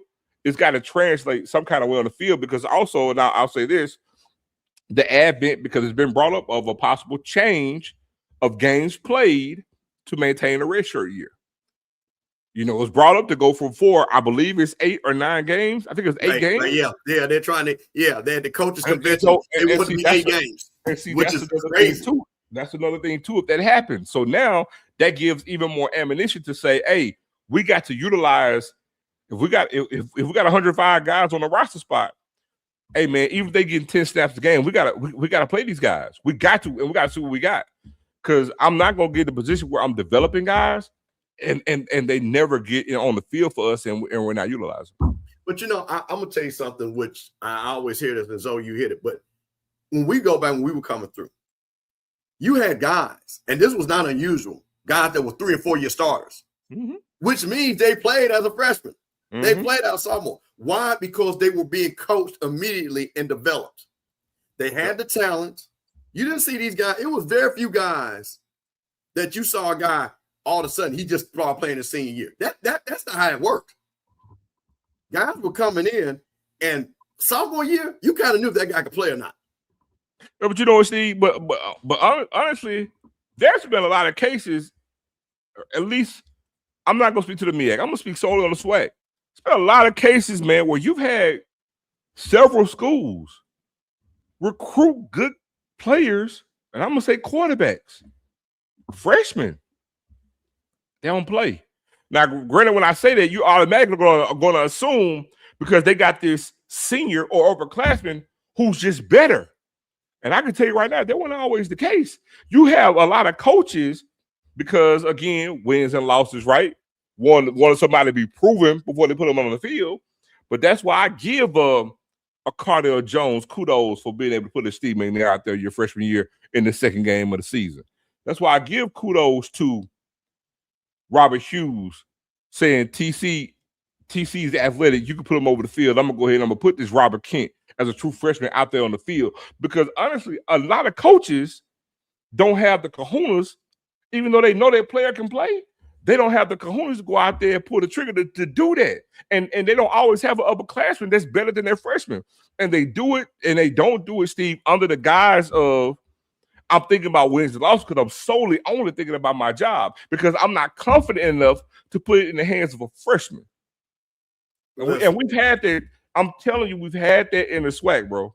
But you know what, though? But I'm going to say in the reverse. I can talk about James Shaq Harris, Doug Williams with Eddie Robinson. They had people that were in front of. Bruce Eugene had people in front of. You know what happens? Coaches that know how to coach are not afraid to pull the trigger. So that also, this goes back to my point about developing talent. Because to your point, but if we start looking at our championship coaches, they've been able to say, you know what? I got this kid that can play. I'm going to put this kid on the field. And that's been that quarterback. So to your point, and what I think, again, which is going to be very interesting, like I say, again, we got people, like I say, some people, hey, let's go portal heavy. Let's see what happens. They play a year. Hopefully they play well. Or we got people that does, like I say, the hybrid, which what you guys have been doing, because you guys, I think, have been the hybrid model. You know what I mean? We're going to get high school guys, and we're going to get portal guys. And let me say this, too, because I saw some chatter when we showed, like, the number of high school guys we got. I'm like, there's lunacy, because if you go look at the players who are, like, our best players for the most part, Steve, guess where they came from? High school. High school. That's what I'm saying. So watch this. And Jackson State has the data to show it. Ahmad Miller, Memphis Whitehaven, high schooler. Travis Terrell, that's high schooler. You know what I'm saying? Yes, we've had some transfers to leave, but for the most part, the majority of our transfers that left the team this cycle, 85% of them were high school talent that we signed. Yeah. See, and that's the thing about it. When I see FAMU, they're doing something right, bro. See, and that's the thing about what I think Quinn Gray understands. Establish that relationship with those high school players. And even to your point, if they go to the University of Florida, right? Florida State, Miami, it doesn't work out. I've already been talking to you. I know what kind of player that you are. So if FAMU's a better option, now you can come to FAMU. But I'm gonna tell you something else too. It works twofold, because you have a player leave your program and go somewhere else to be productive. You can easily have a player that's on that team that could learn about Jackson State and say, man, he came from here. I think I may show some interest to want to get down there myself. It worked. It worked both ways. It works both ways, bro. And, you know, again, the one thing Prime did by being here was open up the lens to Jackson State to more places. And so, like, now when it comes to Jackson State recruiting you, it's an attractant. It really is, because TC and Otis have been, and not just those two, the entire staff, because it's a damn good recruiting staff. Shout out to Javancy Jones recruiting his ass off. Man, I'm telling you, like, when it comes to a staff, they haven't missed yet. They have not missed yet. They haven't. But man, I'm gonna tell you something. I'm excited to see it again. You know, you see what I got. And man, listen, I'm telling people, so you know, I get on social media and I follow what everybody doing it, man. So you know, the most relaxing thing I can say, ain't nobody doing no shows about FAMU doing no FAMU foolishness. We 54 days in since Coach Gray been here, man. I ain't worried about no $237 million checks. I ain't worried about we ain't got this. I ain't worried about who the president. Ain't nobody saying that, so everything is nice and quiet in Tallahassee. Everybody is going on about their business. You know what I'm saying? Israel and them ain't making their jokes. You know what I'm saying? You know, they good jokes about FAMU. They can't even joke about FAMU. We've been quiet. We've been minding our business. We ready to play some football. You know what I'm saying? So, man, I'm excited because I'm going to tell you this. And just for, you know, what Mickey, like you said, Mickey Joseph, I always said I always want a Prairie View to be good. I like the Alabama State getting good. I want them Florida Rough Riders to see what the swag's about. I want Jack State to have a Mississippi Rough Rider. I want Southern to be Southern. Because, man, every time we have these games, we want good games. Because if you look at what has happened, and again, you guys were part of two of them. Prairie View was part of two. But you look at South Carolina State. When you start getting these talented teams, that is good football. There's a reason why a bunch of people watch the Celebration Bowl, because that was a compelling game. That SWAC championship game, so I know it broke your heart, but man, that was a hell of a football game. That game against Alabama State, that was must-see TV. That is what we want in this conference. So again, man, I really like what I'm seeing for us recruiting and things like that. But I'm about to be the Debbie Downer zone, because you know what? The invite from the HBCU, and not the HBCU Combine, which we do have the HBCU Combine going on, the Legacy Bowl. But the invite for the NFL Combine has come up. And so this was the headline. Let's look at this for a second. This was the headline. And shout out to Kim Rashad and my folks over there at HBCU Sports. That's my guy right there and all those guys. No HBCU players invited to the NFL Combine sparks outcry over talent evaluation. Now, Zoe, again, I always like for you to go first, because I'm probably going to get some hate, but I'm going to tell you what my analysis is when it comes to this. I'm going to let you, Zoe, what do you think about it? Is this people not evaluating talent correctly? Is this people overlooking our HBCU football players? Is this people just being lazy and saying, hey, you know what? All we need to do is go to the Big Ten and the SEC, because I think a lot of people don't know 85% of all drafted players come from the Power Four conferences. 65% come from those two conferences alone. So what do you think, Zone? What's going on here? It's none of that. Man, they know what talent is at on the HBCU level. It's just a concerted effort not to go there, because we can go get that talent opinions on the dollar, and we know it. I can assure you, as soon as the draft is over with, you're going to have tons of HBCU talent signing free agent deals. And you go look here lately in the past 3 years, we've had quite a few guys go the free agent route and make rosters. And so that's the thing, because when it comes down in the NIL era, they are basically going the way of just by basically going to get players from the FBS level, i.e. Power 4, because they're not even really getting players from the group of 5. If you really go and look at the data, they're really not. And so basically what they're doing in that regard is we know that there's talent there. And I would actually tell you guys, if you go look at the NFL rosters from this past season, you have more guys from the HBCU standpoint on rosters than we had in a long time, playing on several teams in the NFL. If you go look, I think people get so fixated on a singular draft as opposed to the number of guys that's actually in the league right now and actually contributing. You know, Xavier Smith right now has a great. He's worked his way up in LA. You know what I'm saying? And he's playing a lot. And I think even next year his role's gonna go bigger. You look at my guy, the safety from FAMU. I forget his name. Marquise Bell. Marquise Bell. And then you look at.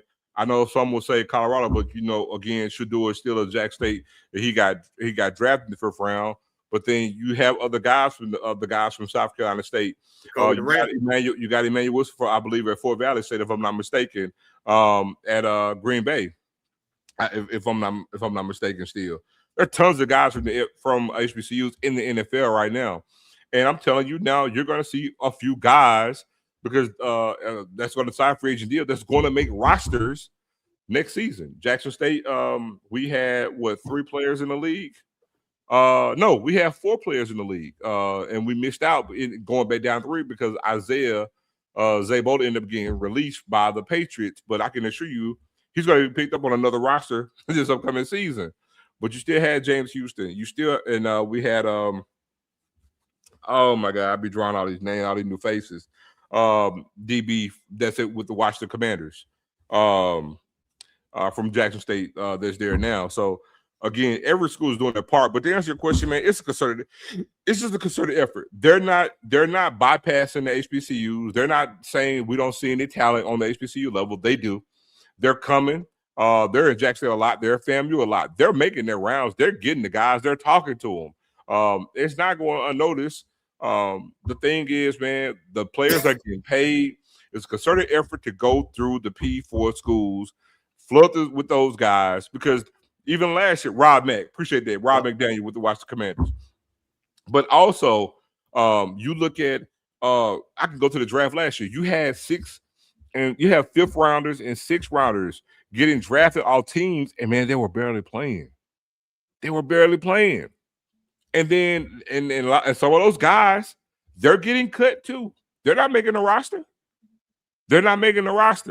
So I know you may say, well, why don't they just go ahead and draft some of the HBCU guys? Because again, the NFL outside the NBA, they want the best talent for pennies on the dollar. They do, and they do a damn good job doing it too. So here's my thing, and you know, shout out to Rashida Liberty, agent, and people. Yeah, shout out to Liberty, man. Yeah, but what I'm gonna say this again, man. If you're good, they will find you. But I also am challenging the players, man. Listen, I don't think people really realize that they say the standard is a standard. So we come from that golden era. So we saw 1st rounders, 2nd rounders, guys that shouldn't have been free agents that became Hall of Famers. But if you go look at their resume, these guys weren't just all conference. They were transcendent players on their level. They were stat leaders. There were people that had strung together 1, 2, 3, 4 seasons of all conference, all American seasons that were record-breaking seasons. And my thing is, I've got to be honest, we have not had kids that have just jumped off like that you said, man, that boy just ran for 1,800 yards. Man, this guy just caught for 1,600 yards receiving. Man, this guy threw for 50 touchdowns. So there has to also be an understanding that we got to understand the level of some of the players. We also understand, and this is going to go to our players here. Because you are here does not mean that you're playing low. Raise your game. I want you to raise your game.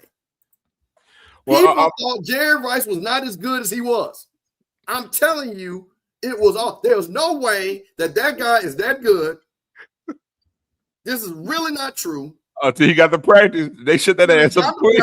Went down. They used to have a thing called a blue-gray game. And blue-gray game used to be separated literally north and south. And when I literally said them defensive backs from Michigan were looking stupid, and those guys from Alabama and Auburn could not cover him, that's what you had. Jimmy Smith, Steve McNair, Michael Strahan. I mean, these guys, you start looking at their measurements, you know that these guys are NFL. And that's the thing about it. So, Emmy, that's the thing. Now, that is the thing. Now, see, now you're going to my next thing. These guys that have this level of talent. You know what, Steve? I'm going to echo that point. I'm going to tell you something, though. You know. Hold on, let me just finish one thing. Go ahead. That's another thing, too. The guys that you can see that are going to be breakthrough, I'll just use Amon Miller, right? Go to Syracuse. He could have stayed by him in Jackson all-time rushing leader. You don't think that's not a third-round grade, at least? So these are things I think we can't sit back here and, they don't like our players. Man, this thing is much more nuanced than what it is that they just don't like our players. And the reason why I say that, because what I don't want to happen is for kids that are out there to say, you know what, why didn't I go to the combine? That means I'm not good. That's not true. But also, I'm going to say this part is I'm going to let you go. The most disappointing thing I keep hearing is that they go down to the Legacy Bowl and they don't want to compete. They don't want to do the 220 bench. They just want to get measurements. They don't want to play in the game. Bruh, y'all ain't got it like that. You got to dominate. So if you dominate your peers, if you go to the Legacy Bowl and whatever was it, and you dominate, if you're that guy to get you there, you have to be a dominant type player on our level. Jacoby Durant was a dominant quarterback. That's why he's playing as much as he does. Xavier Smith was a dominant wide receiver punt returner for FAMU. Marquise Bell was a dominant safety at our level for FAMU. That's the reason why these guys made the NFL. So for you to go to the Legacy Bowl that Doug and them put together, bro, all these guys, and you don't want to run? That's crazy. So I want to say something, man. So, like my guy Hutch 01 made a comment, and I could dispel all that because that's cap. I'm gonna tell you why. First comment came in and said those weak schedules don't help. Well, I got a question. So Steve, I got a question for you, right? I'm gonna give you an example. Name me the FBS schools and the powerhouse school that Jimmy Smith played against when he was at Jack State. Name me one. Name me one. And watch this, because people are like, oh, you know, if you're on the FCS level, you have to put up these gargantuan numbers. Jimmy Smith's best season, he didn't even catch 50 balls. I'm gonna say it again. Jimmy Smith, best season at Jackson State, he never caught 50 passes. Never. And he was a high second-round pick. High second-round pick. Rashard Anderson got roasted in the SWAC championship game and still parlayed that to be the 21st pick in the NFL draft. And that year, Jack State played on strong schedule. 1999. In the 2000 draft, Jack State went to the SWAC championship game, lost to Southern, and Rashard Anderson got roasted in that game. Still ended up being the 21st pick in the draft. And Jack State played a tough schedule that year. But you know what I'm going to say about those three guys that you named? And this goes back to my point. All three of those guys. Because I saw those two guys. That's when I had my age. I came to Jack to talk to those two guys. And, of course, I grew up with Jimmy. But you know what those guys had? They all had pro size. No. I'm not dispelling any of that, Steve. But my point is, see, the thing is, at the end of the day, I don't care how the climate kind of changes and moves. I hate this narrative like because now people want to paint this narrative like if you go here, you can't get drafted, and that ain't true. It's Right. simply false. That's a lie. It's not true. But one thing that works against these players, because what they're doing, I'm around them. They're chasing money now, as opposed to like what Prime said. I understand it was 15 years ago, but it's still the same thing. It's still FCS school. Guess what they used to say? No, I'm not using old reference. You know why? Because you know what they said when Jimmy Smith came out? Oh, Steve McNair came out. You know what they said? They didn't say competition. They said, oh, he came from a small school. Can he prove it on this level? That's what they say all the time. All the time. So it's the same reference. It's the same thing that they battle with right now. The thing is that it's not about their schedule. The thing that's working against these guys is productivity. You need to be in a place and build up a good resume. And you know what? You can't build up a good resume, Steve. You can't build up a good resume hopping from school to school. Because actually, it's not even advantageous for you to actually have success, right? It's not. It's not.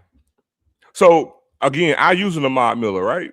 You go to Syracuse, but as soon as I say this, people say, well, what if you have success? Well, guess what? See, the thing in all things, Steve, is that people want to try to move with guarantees, and there are none. Hold on. Somebody take a drink on that one. Raise your cup on that. That's a bar. Ahmad can go to Syracuse and ball out. It don't guarantee you won't get drafted. It doesn't guarantee that you having success in Syracuse is going to guarantee you a draft pick being drafted from there more so than Jackson State. There is no data that can confirm that. See, the problem is sometimes people hear stuff on TV and they run with it. You don't have no data for that. But I've seen way too many stuff in this conference for players getting drafted. Like I told you, since you said I'm making an old reference, okay, Alabama State had a third-string quarterback convert over to old lineman. He got drafted in the first round. I mean, it happens, bro. And the talent is here. There is significant talent in the SWAC. You had a player leave Alabama A&M. Yes, he left and went someplace else. He ended up getting drafted. But that's not to say that just because he had not stayed in Alabama A&M and had some success on the offensive side of the ball that he wouldn't have got drafted. Now, what you can say is that you probably could get drafted higher. You could probably say that. But you can't say, oh, you can't go on a third-round draft pick at the same time. How many guys you know, Steve, in the group of five? We're not even talking about. They have great seasons, and they got the measurements. They got the measurables, and they're not getting drafted. See, the problem is people want to move with these guarantees, and there are none. But you know what's going to help you? A damn good resume. Because at the end of the day, Steve McNair, he had a damn good resume. Yes, he had some guarded numbers. He had a damn good resume. Yes, Rashard Anderson had the measurable, Steve. He looked the part, but you know what he had? A damn good resume. He got blasted in the championship game, but he had a damn good resume. Sylvester Morris, another first-round draft pick, had a damn good resume. Put up numbers consistently, and he had the measurables. So don't tell me you can't sit here and have the measurables. Alabama and them have to tackle last year. They went to Baltimore, and the coaches rave about them. You got to have something on tape. At the end of the day, you got to get on the field. You got to produce. And yes, you need measurables. But also, just because you don't have measurables don't mean you can't get there. Bob Sanders, he should have been in the NFL, right? Right? Bob Sanders should be in the NFL, but he got there. So the thing is, we want our opinion or how we feel about something because we heard on TV. We want to roll with that. But for anybody who wants to sit there and say, oh, you can't get here from the SWAC, I got too many damn examples to say that you can. Now, when it comes down to why it had happened, because again, we see where it is now. There's nothing saying, oh, we don't have the talent, because if we didn't, Marquise Bell wouldn't be there right now, starting, getting a second contract. You wouldn't see Isaiah Land doing what he's doing. You wouldn't see Rob McDaniel. You wouldn't see these instances. But it's like, it sounds good to say, oh, you left lowly old black school, went up here to the FBS level, and then now that's your gateway to get to the NFL. You proved yourself. That's untrue. That's a lie. It's not true. Brother Rocky. What's up, my man? What's going on? Second member of the HBCU Coaches Corner on Tuesday nights. We ain't been on, but we're gonna bring it back. Rocky, what's going on? Rocky, we might have a banger today. I mean, this week. I'll let you know once we do all the confirmations, man. We might have a record setting and probably by far the best looking coach we probably ever had on the show, and I'll just leave Oh it. wow! Like, leave wait, it right yeah, I'm gonna have to hold my breath. You said best looking coach. A lot of them brothers, like I say, I mean, they coaching, but they ain't winning. Hey, I'm not calling no gender out here. Okay. So Yeah, I like that too. Now. Okay. I'm not talking about no. I didn't say a gender. Yeah, coaches are female too. Yeah. So, but no, man, I think the whole NFL thing it gets overblown at all levels. You know, I've been the guy that's watched Power 5 and Group of 5 football mostly for the past 30 years, right? Yep. And to be honest with you, Zoe, and I know you guys watch it too, how many of those players are over-evaluated, being their value is inflated, kids go into the draft early or going to the draft with unrealistic expectations and end up going undrafted or being much later round picks than they were told. There's a kid that I know very well named Andrew Billings that was at Baylor. When that kid came out of Baylor, he was All-American. You can look him up. He was all everything. They told him he was going to be a first-round pick. He went in the 4th round. It happened. There are more of those stories. You got to remember, there's only 32 picks in each round. Only 260 guys are going to get drafted, right? And here's the reality. Those coaches and GMs at that level, outside the first 2 rounds, I'll say the first 3 rounds, they're really leveraging relationships and access with all those other picks, meaning that they're drafting kids based on relationships they have with college coaches and access that they want to players in the future. And also too, Rocky, let's not do this too. We're not gonna sit here and act like the media plays a perception in this as well, to the point where you really think they want to have it in this new landscape of college football. And I'm gonna use an example to where Florida A&M got 3 first-round draft picks, and they were able to get 7 guys drafted off their team. Then the next year they got 5 guys drafted off their team, because then that's going to sway and have the image like, fam, you was low double talent every year, and Florida State not doing that. I mean, because we've been through this before, because they have a hand in this too. They're in the same cradle, you know what I'm saying, with the Power 4 conferences. So it's all about perception. Also, the perception there that, everybody at Alabama is just supremely good. And we know that's not the case. Everybody at Notre Dame is just so much superior than the guy that said FAMU or the guy that said Jackson State. And that's untrue. We had guys that came to Jackson State from Notre Dame that was getting their ass roasted by swag receivers. So we've seen it. So that's not the case. I would tell anybody the level of talent in this conference is not subpar. It's good talent. The thing that separates the Power 4 conferences, or even the Group of 5, when it comes to HBCU and FCS opponents, they got more big, fast people. That's it. If you take the trenches and the signal call away, everything else is even Steven. Swear to God. Receivers, DBs, linebackers, tight ends, and safeties. So they're interchangeable. They're interchangeable. The trigger man, O-line and D-line is what separates us. And let's be honest on the next level. First off, I want all of us to understand that the next level game is a different game. It's a different game. It's not the college game, right? So everything is not apples to apples. Yep. But let's also acknowledge this, right? You can take some of the most effective, productive college players, go up on that level, and they're just guys. They're just guys. And the majority of guys that are in the NFL are just guys. So I think scouts understand what's at the HBCU level. But from a marketing standpoint,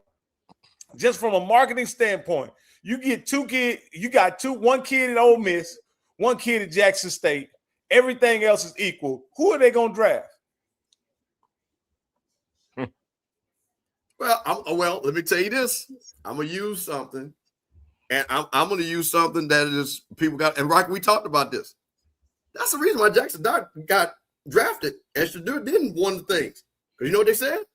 Play down the SEC, play high level competition, showed against players that were first round picks. A lot of people said, now you might not agree with it, but take that away. Jackson Dart playing the SEC, to your point, that's what they said why he got him drafted. Because he wasn't supposed to be a first rounder. And I'm gonna say this, and I'm gonna bet $100. Fernando Mendoza is gonna be the biggest bust when they make him the number 1 pick. I think so. You don't think so? You think he'll do something? I said I think so. Oh yeah. I don't. Fernando Mendoza is when I say fool's gold, to your point, Rocky, of all the things that they're saying that they're trying to make me believe, and I know what arm strength looks like. I know what tight windows looks like. And that kid has not done it. That kid does not have the arm talent to be what they think he's going to be. And I don't think he had the mental makeup under pressure. Yeah. The main thing that I say, and you guys may disagree with me, but I'll say this: on the college level, if you're going to be an effective NFL quarterback, and you see this with a few other guys in the league, I won't name their names right now because I'm leading up to something. If you're not the reason your team wins at the college level, you are not good. I have not seen it where you're a great quarterback or a good quarterback at the NFL level. At the college level, if your skills truly translate, you have to be the reason they win. You guys bring up a Matt Leinart, which is a perfect example. No matter how many yards and how accolades that Matt Leinart got, was he the reason USC won? Well, Rocky, you bring up Matt Leinart, I raised you Sam Darnold. USC didn't win because of Sam Darnold. Absolutely. Hey, there's a ton of these guys. You take a guy like Trubisky, is the same guy.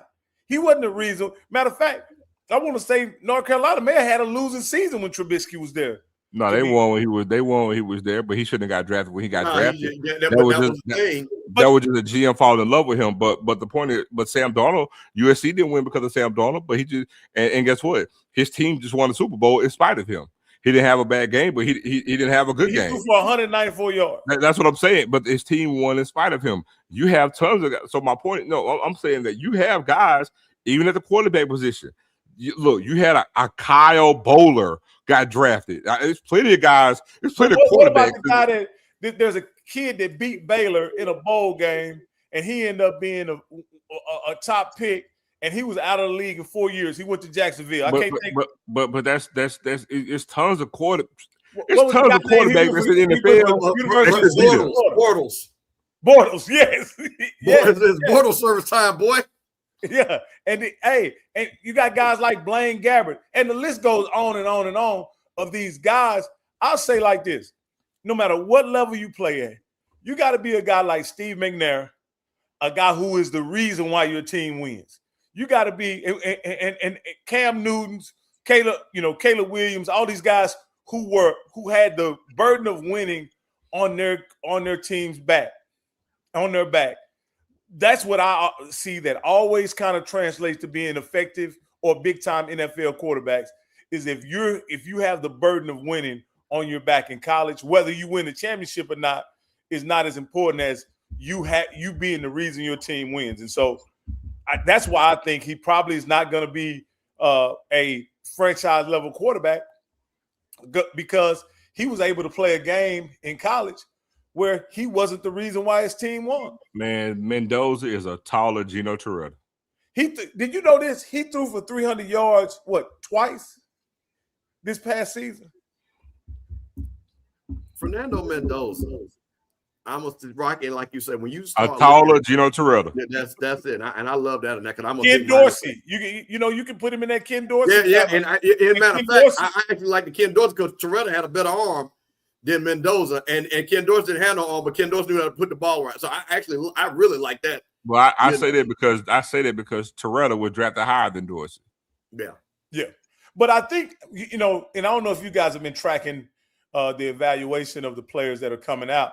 I think Mendoza's now he probably still going to be the number 1 overall pick, but as they're comparing him to quarterbacks of previous drafts. They're saying in the draft with I can't remember the draft. It was a draft where they took 5 quarterbacks, the JJ McCarthy draft. Right. 2024. Yeah. 3 years ago. They said he would have been the 4th or 5th overall quarterback taken in that draft. So they're really, looking into what he did this past year, and is he worthy of such high praise considering his attributes, skills, and measurables. And so, and the bull jive in that whole thing with him is that and it's the outlier it's the antithesis of what Steve and I said it, because he hasn't done that for a career. He only had one good season. You're right. One good season ain't gonna parlay into a first-round draft pick, because the media and everything else, they spin that and get behind it, and they put that out there. So now, once that happens, now that's going to generate a narrative. Now, I can go up to here, just have one good season, and I can get drafted up to this point, because again, everybody in all things want to move with guarantees, and there are none. So, but you said something, and I'm gonna you said, and use FAMU as an example. If they start having XYZ amount of draft picks, what's going to happen? But I think this is an overall thing, and this is a thing, and I'll do the conspiracy side of why they wanted to get Deion out of Jackson State quickly. Because when you start seeing the rumbles of some of these young kids that, hey, I'm looking at HBCUs now. I'll go down there, man. This is great. And money would have came with that, because money was coming down y'all way. Oh, get me started. So the thing about it is now what do they do? Because it always bothers me, and I've always said this again. I look at these kids, because Rocky, to your point, I'm just looking at some of these kids in the FCS level, some of these low-level schools and stuff. And then, of course, it's basketball season, and I saw like the women's NYU women's teams won like 83 games in a row. And again, NYU is a great academic school, but NYU, 83 games, like why we can't get some of them girls? I know a lot of them are white girls, but still. But the point of it is that, to Zoe's point, they are going to minimize these schools so much and downplay school like they've done before, and now it's starting again. You don't want to go there. They don't have this. But then I'm looking at X school, and I'm like, they don't have that either. Because here's the thing, Steve. To that point, even our supporters or fans of HBCUs, you ever notice you're not getting that same energy if that kid goes to Troy or they're going to Bowling Green or Miami of Ohio. They're not getting that same energy. And let's be real, they're an afterthought. You're not hearing about somebody getting drafted at damn Southern Miss. Like, they're an afterthought. And they're not even giving the energy like they want to give to the HBCUs if you're getting drafted from there. You're not even giving family members the same energy like if you're in a Southern Miss, because guess what? It's the same damn thing. If you're a Southern Miss, it's like, yeah, but they're playing better competition. But yeah, but ain't nobody going there. Jackson, they got more scouts. Jackson, they got more scouts. You got more scouts in Jackson than you do going to Hattiesburg. That's a fact. Southern Miss don't even have a pro day. Jackson State does. I'm keeping it real. But it's like, but again, you can have players here. They can get drafted here. But it's like we want to be in opposition to that. And anything to where we see as, oh, that's the way to go, I'm telling you, that's not the case. Somebody earlier say, well, you're bringing up old stuff. Like, nah, I'm going, it's fact. It's data, and it happened. I'm not going to sit here and let you spit on me and say it's raining. Hell, I seen it. So and hold on, right? And the fact remains. So what I'm saying is, it doesn't have to be that way, because we won't play nobody then. And the same thing applied, because the only verbiage that's different then was, oh, he went to a small school. It's the same damn thing. The school, we're still a small school. Here we ain't grown. It's still LCS level. It still is what it is. So it can happen. All the players got to do is get here, stay here, produce. If you ball, they coming to get you. Point blank, period. This whole notion that you got to leave, go somewhere else just so you can get drafted, it's a lie. It's not true.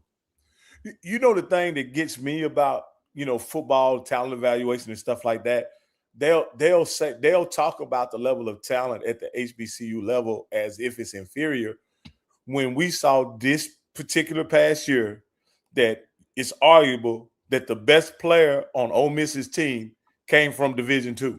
It wasn't arguable. It's a fact. So- There's a reason why. There's a Hold on. Let me do my thing. And I'd be remiss if I don't say this, Rocky.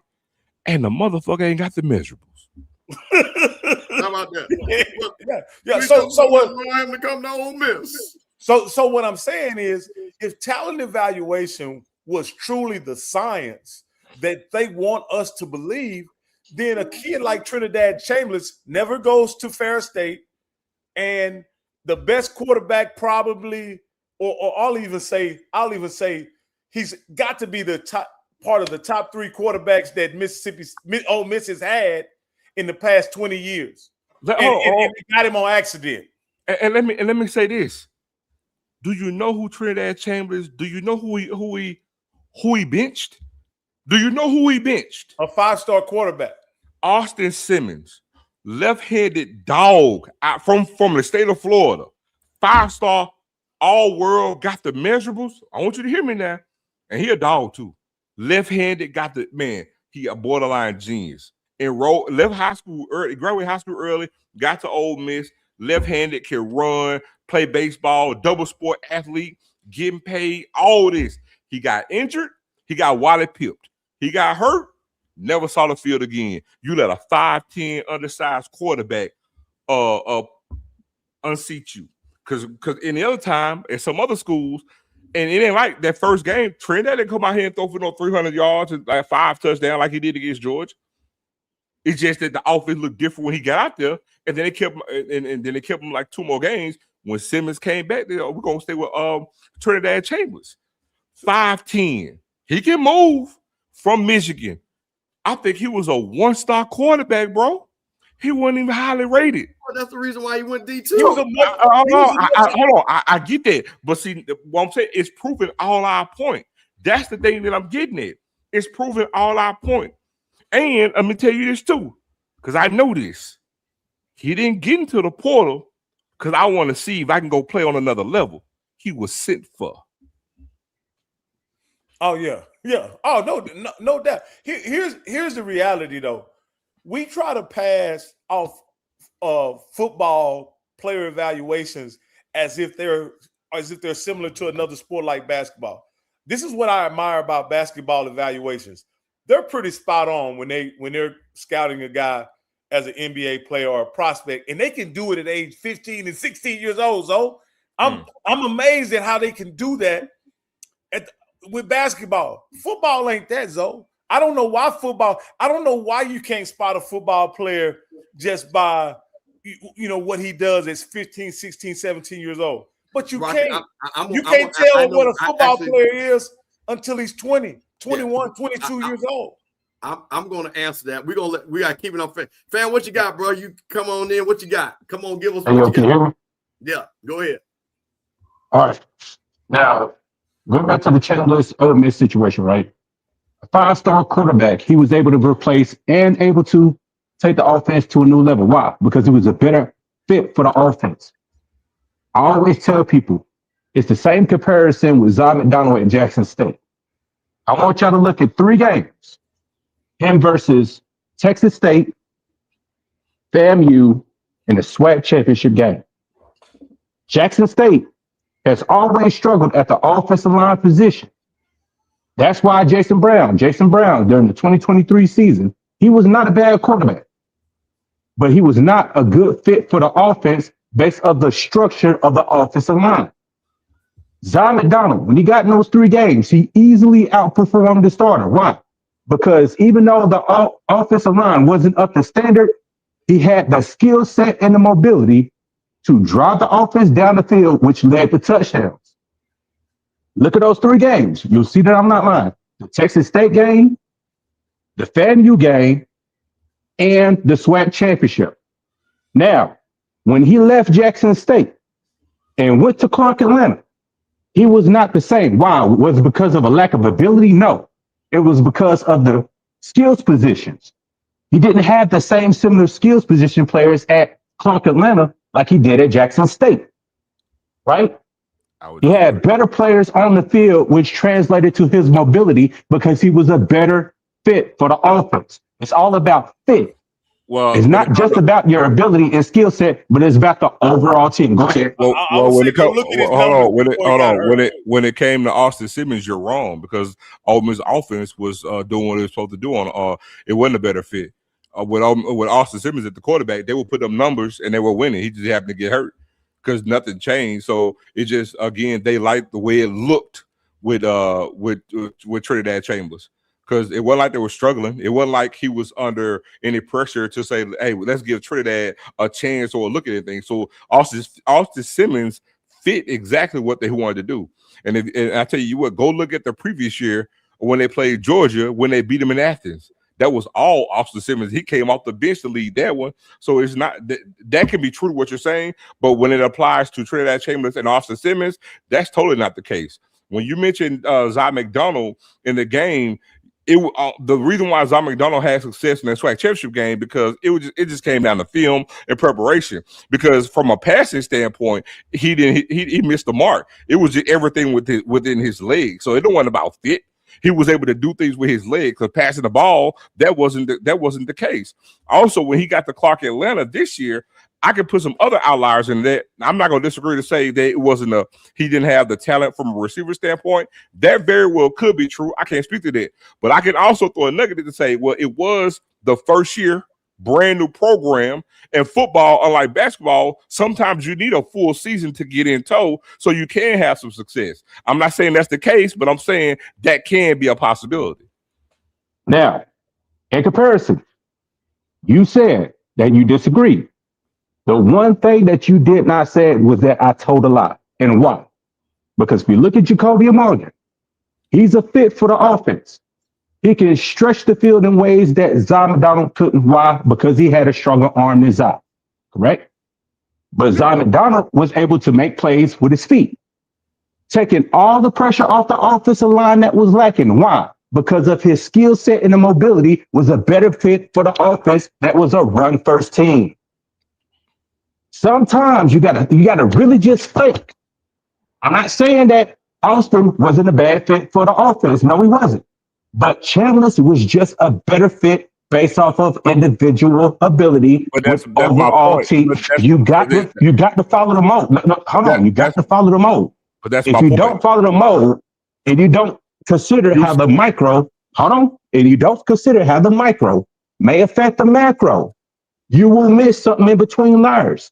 Because sometimes, not saying all the time, but sometimes you just want to be right.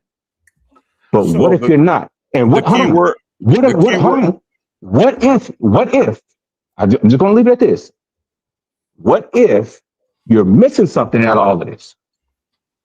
What if it's just bigger than what your eyes see? What do I mean? Coaching, right? That has a lot to do with a player's success as well. Not just the players and the skill sets on the field, but the coach's ability to what? Get the best out of the athlete.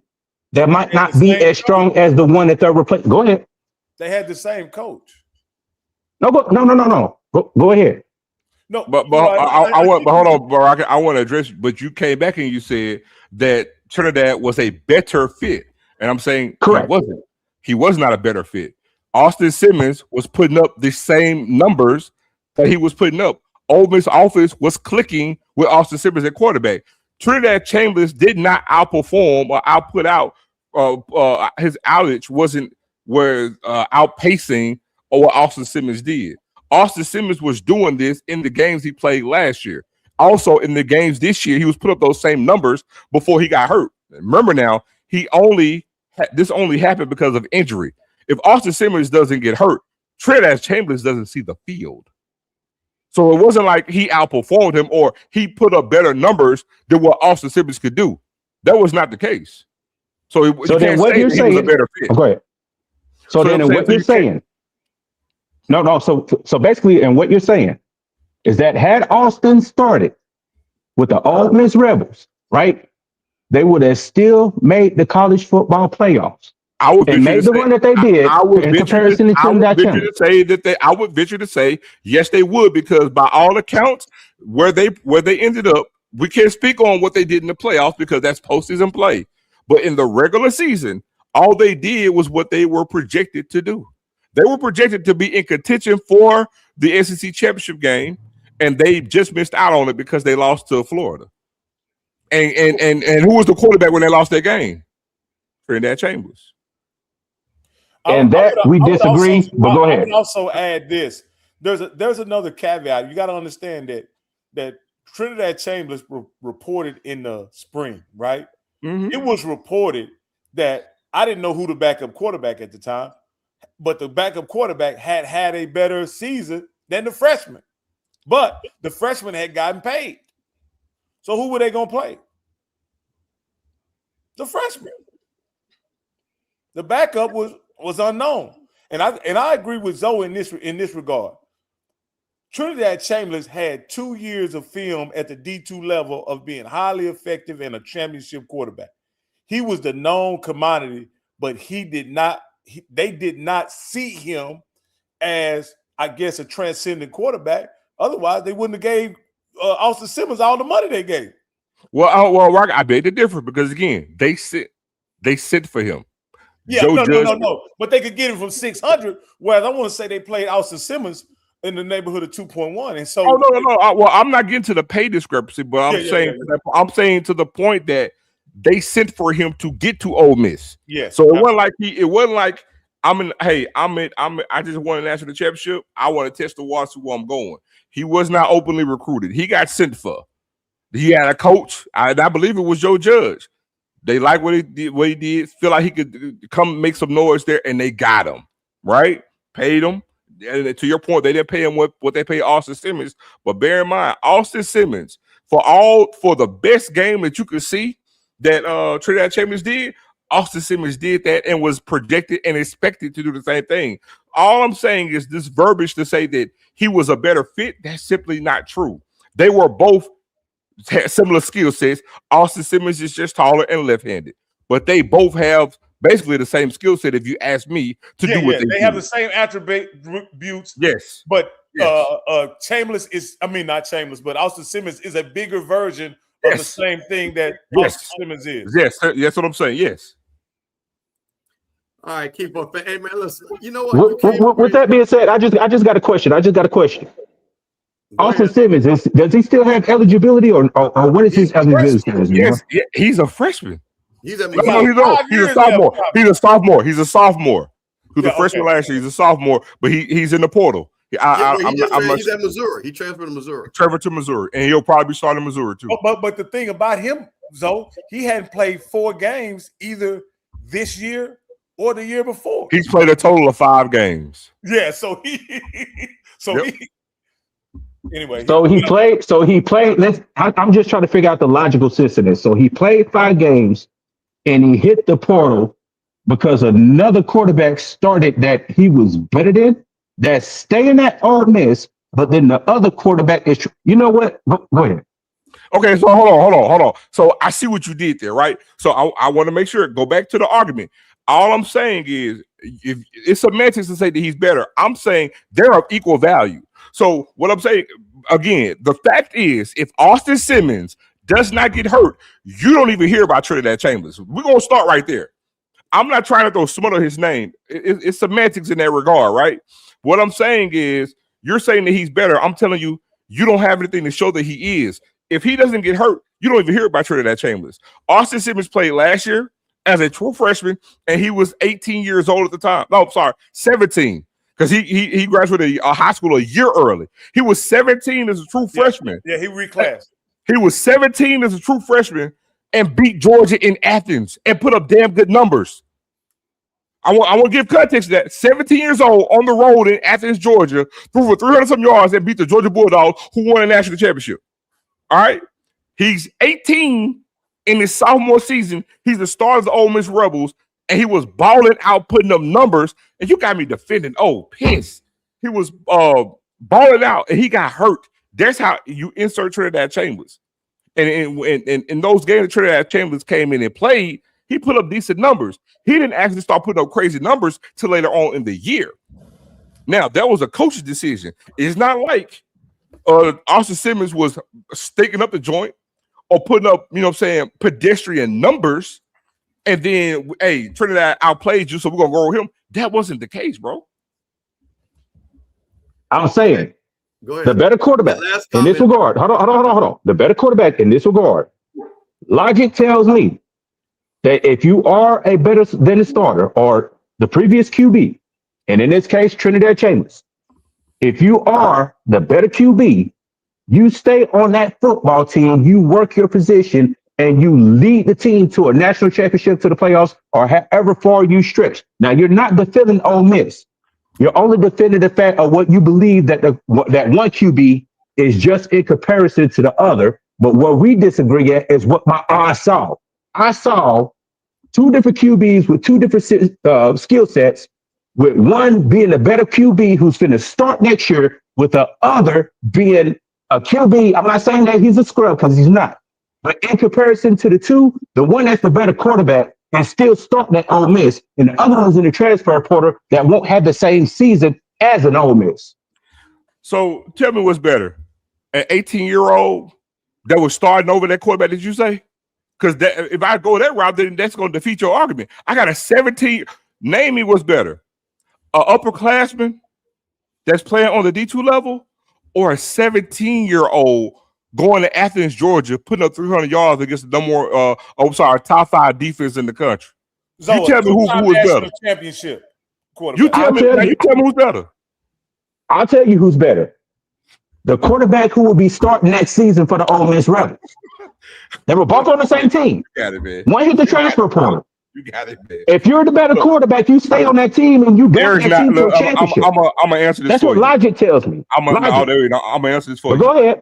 There is not a coach on this planet that's gonna take a 17-year-old quarterback on the road, beat the defending national champion, putting up 300-some yards.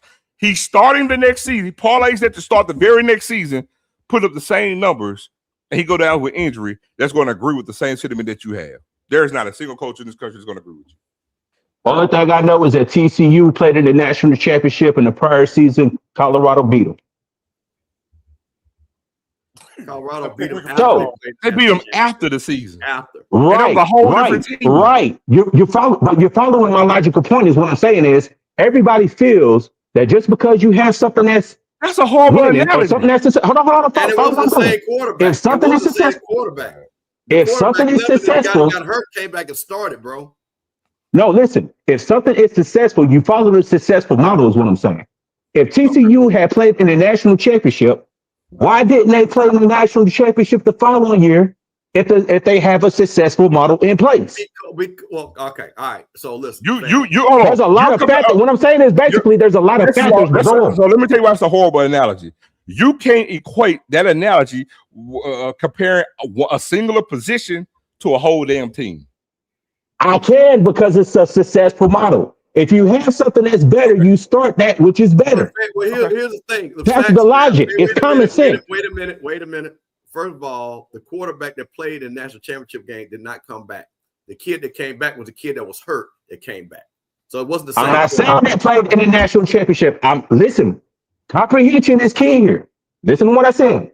If TCU played in the national championship and in the following year they lose to Colorado, but they have a winning, successful formula, why? Because there are a lot of factors. Hold on.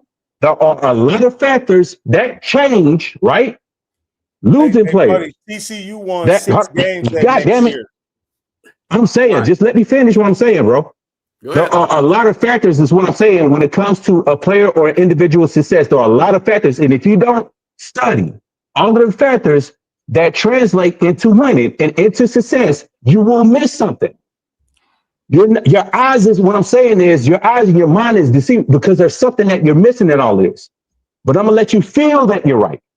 You're not actually right in this. I'm gonna let you feel that you're right. You're wrong. But go ahead, continue.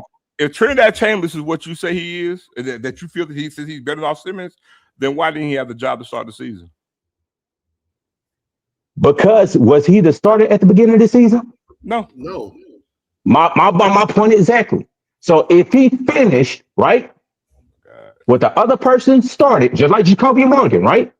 Jacoby Morgan got hurt after the Southern Miss game. The other quarterback, the freshman, didn't have a full offseason, but he still had success. Why?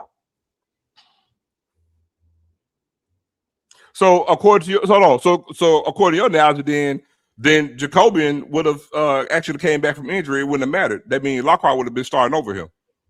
So according to you, Lockhart that ain't what I see. That's why I say comprehension is key. If Jacobian Morgan is the starter and he's the better quarterback, right? Mm-hmm. The other quarterback comes in and takes his place. He's a freshman without a full offseason. But you had this other quarterback that is injured after he's healthy, right? Who comes back in and who starts the game?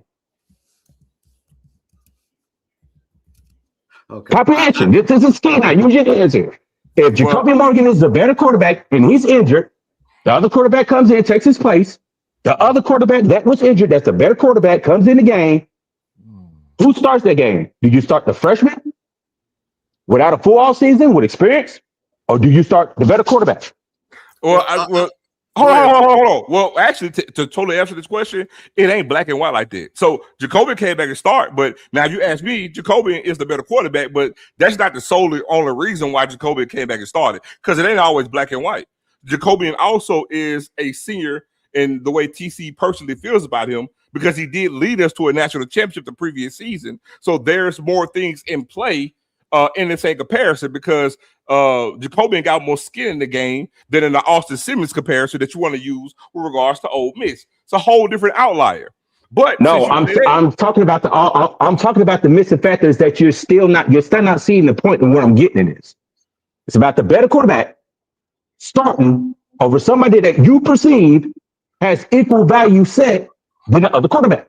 Because if he had the same skill set, he will still be on the team, which is what I'm telling you. He got injured. If he's the better quarterback, or if he has the same ability as the other quarterback, he will still be on the team. But it's not. You can't go by that in this football climate. You can't go by that in this climate. And let me tell you something. After the season, for every single team, you're going to have a bevy of guys jump in the portal. They got agents. So it ain't black and white to say, oh, they going to roll with him. That's why I'm jumping to the portal. It ain't that black and white. And you can't even use that as no barometer, because that's not the case. No, that's not the case. And so Austin Simmons made his decision. All right, man. I'm going to let you go, man. We appreciate you. Shortly after the damn playoff game. We didn't go into those spring ball. He said he wanted to leave. He made a decision the day after the national championship game. Literally. Why? He transferred. He said he was going to transfer after Lane Kiffin left. Oh, but watch this though. Watch this. And the reason why you can't use that as an example, because just like I told you, Ole Miss came and sent for Austin Simmons. What you probably think happened to goddamn? You saw what Pete Golden was doing to players at Clemson. What the hell you think was happening to Austin Simmons? Because guess what? He got an offer. And he didn't just say, hey man, come transfer here.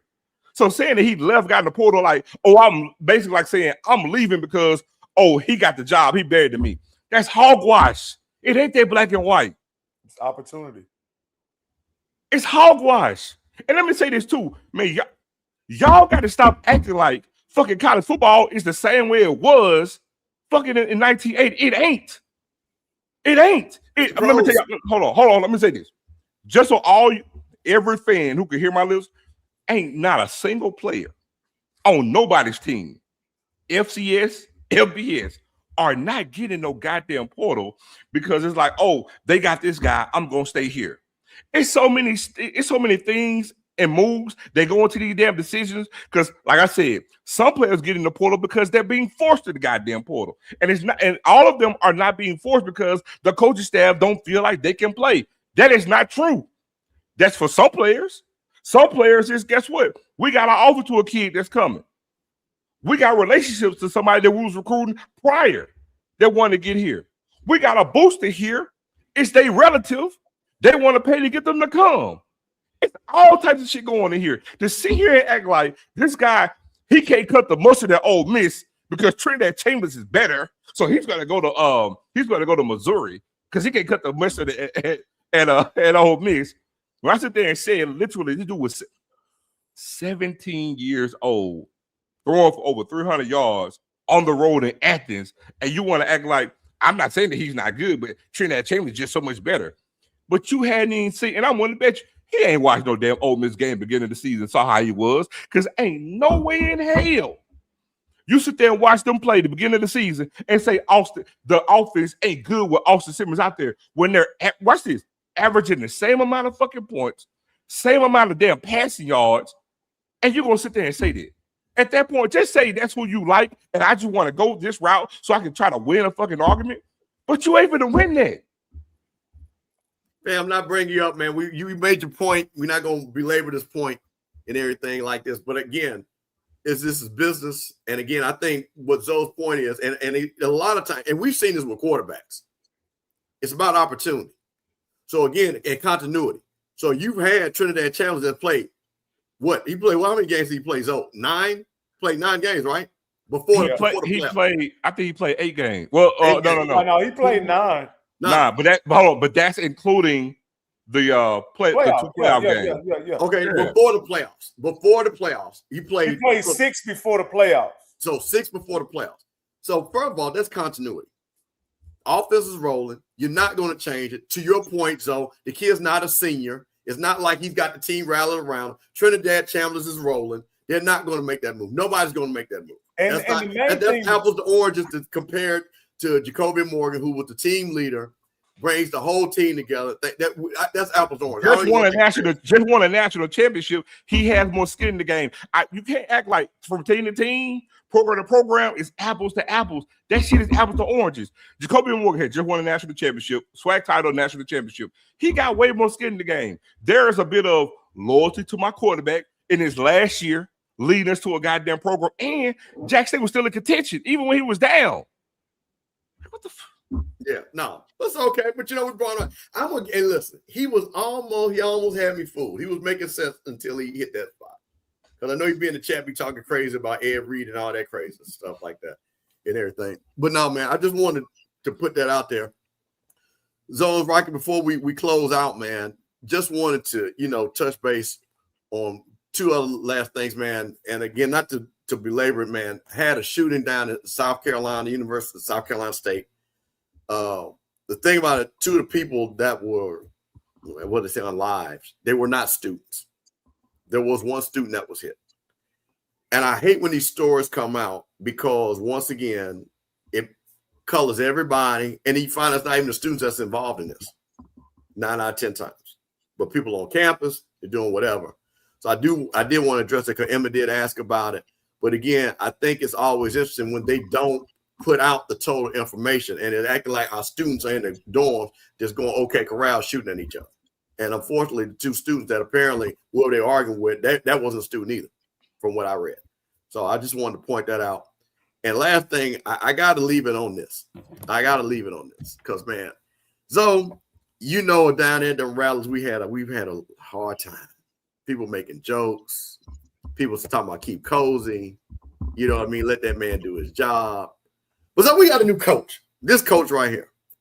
And I just want to say, when them rallies come up, so do you know that these rallies raised $325,000 in 40 days and 40 nights? So I'm going to ask you a question as an HBC historian. What does this say about the belief that these rallies have for Quinn Gray to raise in 40 days $325,000? Well, it just goes to show that, you made the right hire and you created buzz within the program, and which is what you want to do when you making any type of change. Also, him being an alum helps. Him being a former favorite player helps, right?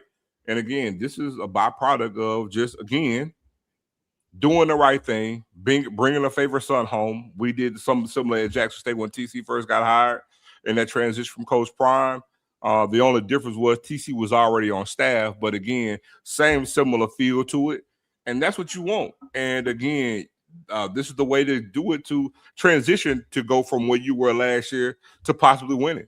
And this is what winning looks like. We always say, what does a win look like when we play a game? A win is different for every program. And right now in the offseason, this is a win for Quinn Gray. Because this right here was not done for Cozy. Not to this magnitude. No. It was not done. So this is a win for Quinn Gray heading into the offseason. This is some type of buzz that you have going into the spring season, right? And that's what you do. People say these things don't matter. Everything matters. You win the day. Carpe diem. I live by it. You seize the day. You win every day. You generate and gain momentum. What's the best way to eat an elephant? We always say one bite at a time. And all you do is get small wins. You double it up, and then you take this, and then you transition this to spring season. You generate buzz in that spring season, and then what do? You take that and you transition that to fall ball when the team arrives. And then you have good practice and you transition that to the first win of the season. Because I can assure you, I haven't seen FAMU's schedule. I don't know who they play their first game of the year. But if it's a game that they can win, if they win it, I'm telling you, it's Albany State. Yeah, okay. So, but again, former team, Albany State's going to get up for that game. But again, first game at home at Bragg, win that game. That's going to generate some buzz because, I mean, I'm not sure. I don't think they started the season off 1-0 last year. But again, first game. So first game under your tenure at home against your former team, you win that game. All you're doing is generating buzz. So it's a win for them. So let me ask you this, Zoe, because like I say, you got to understand. I came in with the prime. I'm a after prime guy in the SWAC, right? And there's some things that I assumed about the SWAC to be that in season 4, kind of some things happened that I thought would never happen, right? You got to remember the first 3 years I'm watching the SWAC, there are 2 dominant teams in the SWAC. There's there's Jackson State first, and there's FAMU, right? Mm-hmm. As soon as Coach Prime moves to Colorado, FAMU assumes their mantle as the most dominant team, right? Year 4, right? You guys, even though TC Taylor, a lot of the fans expected Jackson State to win the championship, I thought it was wise to think that they were going to take a step back just because they lost a pretty significant culture mover. I'll just put it like that. Not necessarily a coach, but someone who moved the culture and created tremendous buzz. With that, when Prime left, Willie came in, FAMU came in, dominate. I think they went undefeated in the SWAC as well, right, Steve? Yep. Right? Kind of took over what Jackson State was. Willie leaves, and some happens in year 4 that I didn't believe could happen after being on the heights of Seven Hills, watching the fans, seeing what talent they had. I didn't think what happened in year 4 could happen while I was watching this. FAMU comes up 7-4, and then of course this past year FAMU went 5-7. Went 5-7. We were 7-5 and 5-7. 5-7. So I know the people are prideful. I know the people believe in FAMU and what FAMU is capable of. But also Steve kind of informed me of the history of FAMU. And prior to Willie getting there, there was a down period. And I'm gonna ask you the question. I'm gonna ask you the question as a SWAC historian, the same question you've been asked many times. How much of the Willie era was Willie, and how much of it was FAMU? Well, I'm gonna say this. I'll tell you what. Let me go. Go ahead. Listen, I love when people ask this question. You can't have a great program without a great coach. There's no such thing. So, of course, the coaching matters because I can tell you, and this goes to every school that is a blue blood, if you see when they're winning, they got a good coach. It's very rare I've ever seen somebody other than, and again, I'm using this as an example, maybe Coach Coker at Miami, but Coach Coker really wasn't a great coach. They just had so much talent, they won a national championship. But Coach Coker wasn't Bush Davis. So my thing is, coaching matters. It always matters when you have a championship team. There's a reason why South Carolina State is winning. Chennis Berry is a great coach. Right? You would agree with that, right, Rocky? Yeah. Billy Pugh they'd fallen off that last year. You see they were trending down. What did they do? They went and got a great coach. Same thing with Jackson State. Zo knows this. They've been up, down. Jackson State and FAMU had the same low period around the same time. It was the coaches. But what I will say, Rocky, is what happens with a program like a South Carolina State, a Jackson State FAMU, is because they have the tradition, you can raise $325,000 if you're excited about the coach. It's the same reason why Jackson State is saying, let's go raise $1 million. Ken and them saying, we're going to try to raise $1 million for NIL and the money that they're raising. It's the same thing that Coach T. Jack is like, hey, y'all Prairie View, y'all need to start giving us some money. So what happens, tradition allows you. Now, I'm going to use that as Prairie View because Prairie View doesn't have a tradition. Folks still ain't bought in yet. They still want to see it. Year 1, year 2, year 3. We were 5 and 7, and we've damn near raised $500,000 in less than 60 days. Ain't too many schools can say that. Well, the great FAMU defender is always gonna lend to. Well, you tell me a program. You can't name a program that if it's a program, the coach is pretty good. No, but Steve, on all levels, we've seen where programs fall when their great coaches leave, right? We've seen that on all levels, and we also seen on all levels where there's somehow these programs seems to elevate a coach, when they're hired. I can remember Alabama. They had several coaches in a period that won 10 games. They just couldn't win the championship. I want to say Perkins, Shula, and there's another guy I'm missing, but until they got Stallings, then they won a championship. But the thing that you didn't say in that statement, though, was that all those coaches you named, they were one-offs. It was and that goes to Steve's point. It was none of those coaches had none of them had sustained success. None of them. You're naming one-off, and guess what? Colsey had a 7-win season in his first season. Probably could have had an 8-win season, but he fought. It wasn't the number that got it. It was how it looked and other things around it to lead to the ouster. Because every good coach, is because you have a losing season, don't mean you're going to be out the door, even at a FAMU or even at a Jackson State. It's other things around it to how it looks and how it's being presented that leads to getting about the door. Same thing at Southern, right? You had Terrence Graves won 8 games, got to the championship game first year, right? Right? Yeah. But then, and guess what? It wasn't the fact that Southern was losing; it's how they was losing and other things around it that got them out the door. So to his point, when it comes to like these perennial powerhouses on this level, it does come down to coaching, because when they have that success, I agree. When they had success, when it came down to the success, it was good coaches. It was sustained success with coaches. But I'm just asking questions because even like some people may say, "Oh well, it was FAMU." It's never the program.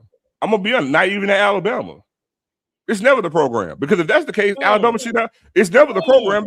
It's never the program. Because let me tell you why. I can use Alabama.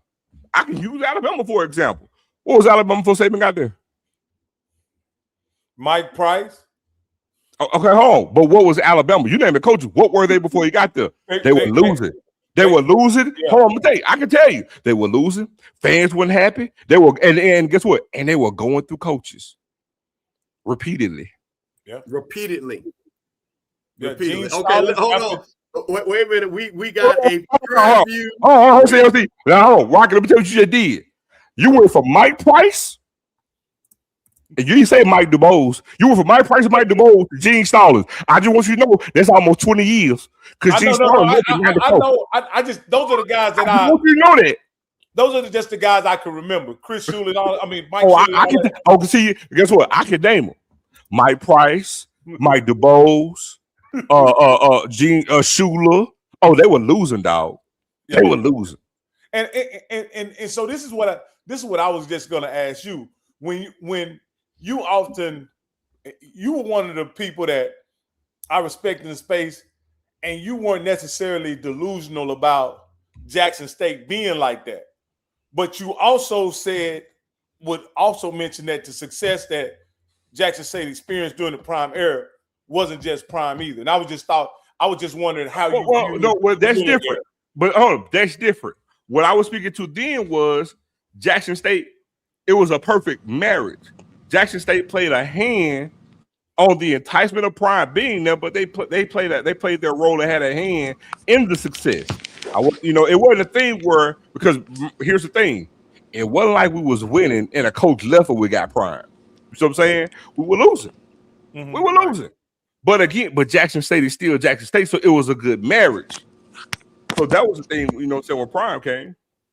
Sid Bass, one of the presidents of PV12. What you got, brother? Sid. The PV guy's smart. He probably crunching numbers tonight or something. Like I said, that boy working on the Excel spreadsheet. Sid. Sid, are you there? Sid. Okay, see, this is what happens. See, you talk about him, and then you get ready to come over here to defend T-Jack and what they were getting ready to do, and he wasn't even ready. See, man, come on, Prairie View, man, get together. But I will say this, Rocky, it goes hand in hand, because when you have good programs, there are other things that allow and support the coach. Here you come. Okay. All right, Sid, come on, man. What you got, man? PV12, what you got? Yeah, good morning, good evening, everybody. Good evening. Can y'all hear me? Yes, man. Yes, sir. What's going on, man? Goodness. What have we woke up today? I'd be remiss if I not bring a little bit of PV. Nah, hold on. I can't. I know I must be seeing something that this Bama is on my platform, and he never calls it. We've been watching this show before. I ain't never seen this Bama use a link to get onto the platform. Now he win the SWAC championship. He lose a celebration bowl, and now he want to jump on the link. He want to get all in the video. Nah. Take this Bama off the screen. See, because Sid's supporting Sippin On Sundays. We on the Off Script channel and Rocky Mills channel. He is one of our guys. And see, Scotty, he said, you know what? They won, and he wanted to come because he heard me say about PV. There we go. So what is? So hold on. So Sid, go ahead. We're gonna let you comment on that. Yeah, I was just saying, I'd be remiss if we not bring a little bit of PV education into the, the conversation. Okay, and please give us that.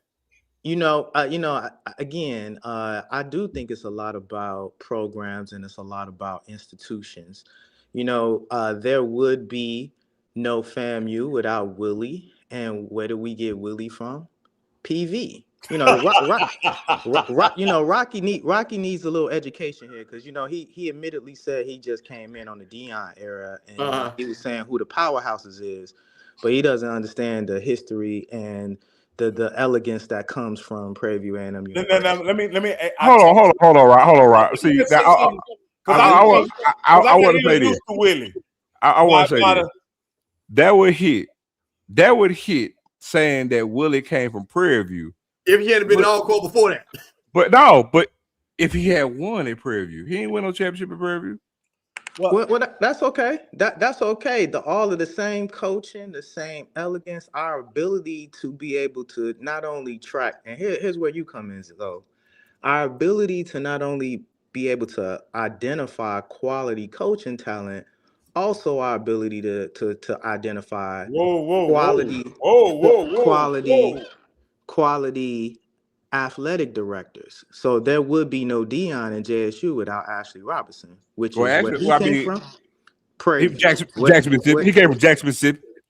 No. Where he came from Jackson, Mississippi. Where was he? By way of Valley. He came from Jackson, Mississippi by way of Valley. What national championship did that athletic director coach win at Prairie View? He was the athletic director at Prairie View before he left and became athletic director at Jackson State. We don't have to do the Willie said he was 30 minutes. He grew up 30 minutes from FAMU when I sat down and talked to him when we got introduced to him. I'm trying to understand is he from 30 minutes away from FAMU? There's a PV connection to all of this. There's always going to be a PV connection to all of this. Are you listen, man? Now listen. Now Scotty made the point. Oh my God! Did you really come on here to really say a 6 degrees of separation when you're the 6th degree of the separation? Man, I'm trying to tell you, dog. Yes. Well, you're not the 1st degree. You're the 6th. I think Scotty was right. Scotty had the right idea. Get this man. jigaboo off the screen, man. He go ducking and hiding. Anytime PV do something wrong, he go hide in the corners. But now they got a little swag championship, 12 fans. They trying to stand up. I'm listening to y'all, and I said, I saw that Bama face pop up. I said, I know they tripping. They got to be tripping if you letting stand up. That's crazy. Bro, Man. I was hoping, saying I'm disappointing you, to come up here where you try to use a 6 degree of separation argument. When first, hold on, wait a minute. I'm gonna do 2 things real quick. Zo, where is Ashley Robinson from? Jacktown. Rocky, where did you say Willie say he was 30 minutes from? Yeah, I was talking to him and he told me he was from Quincy, I think is the name Quincy, of the Florida, which is basically a suburb of Tallahassee. His whole family went to FAMU. Yeah, so for you to sit back there and think that Prairie View had anything to do with those 2 guys who probably, if I'm Ashley Robinson, grew up in Jackson, and I'm an administrator. You don't think that maybe being the AD of Jackson State might be my dream job, maybe?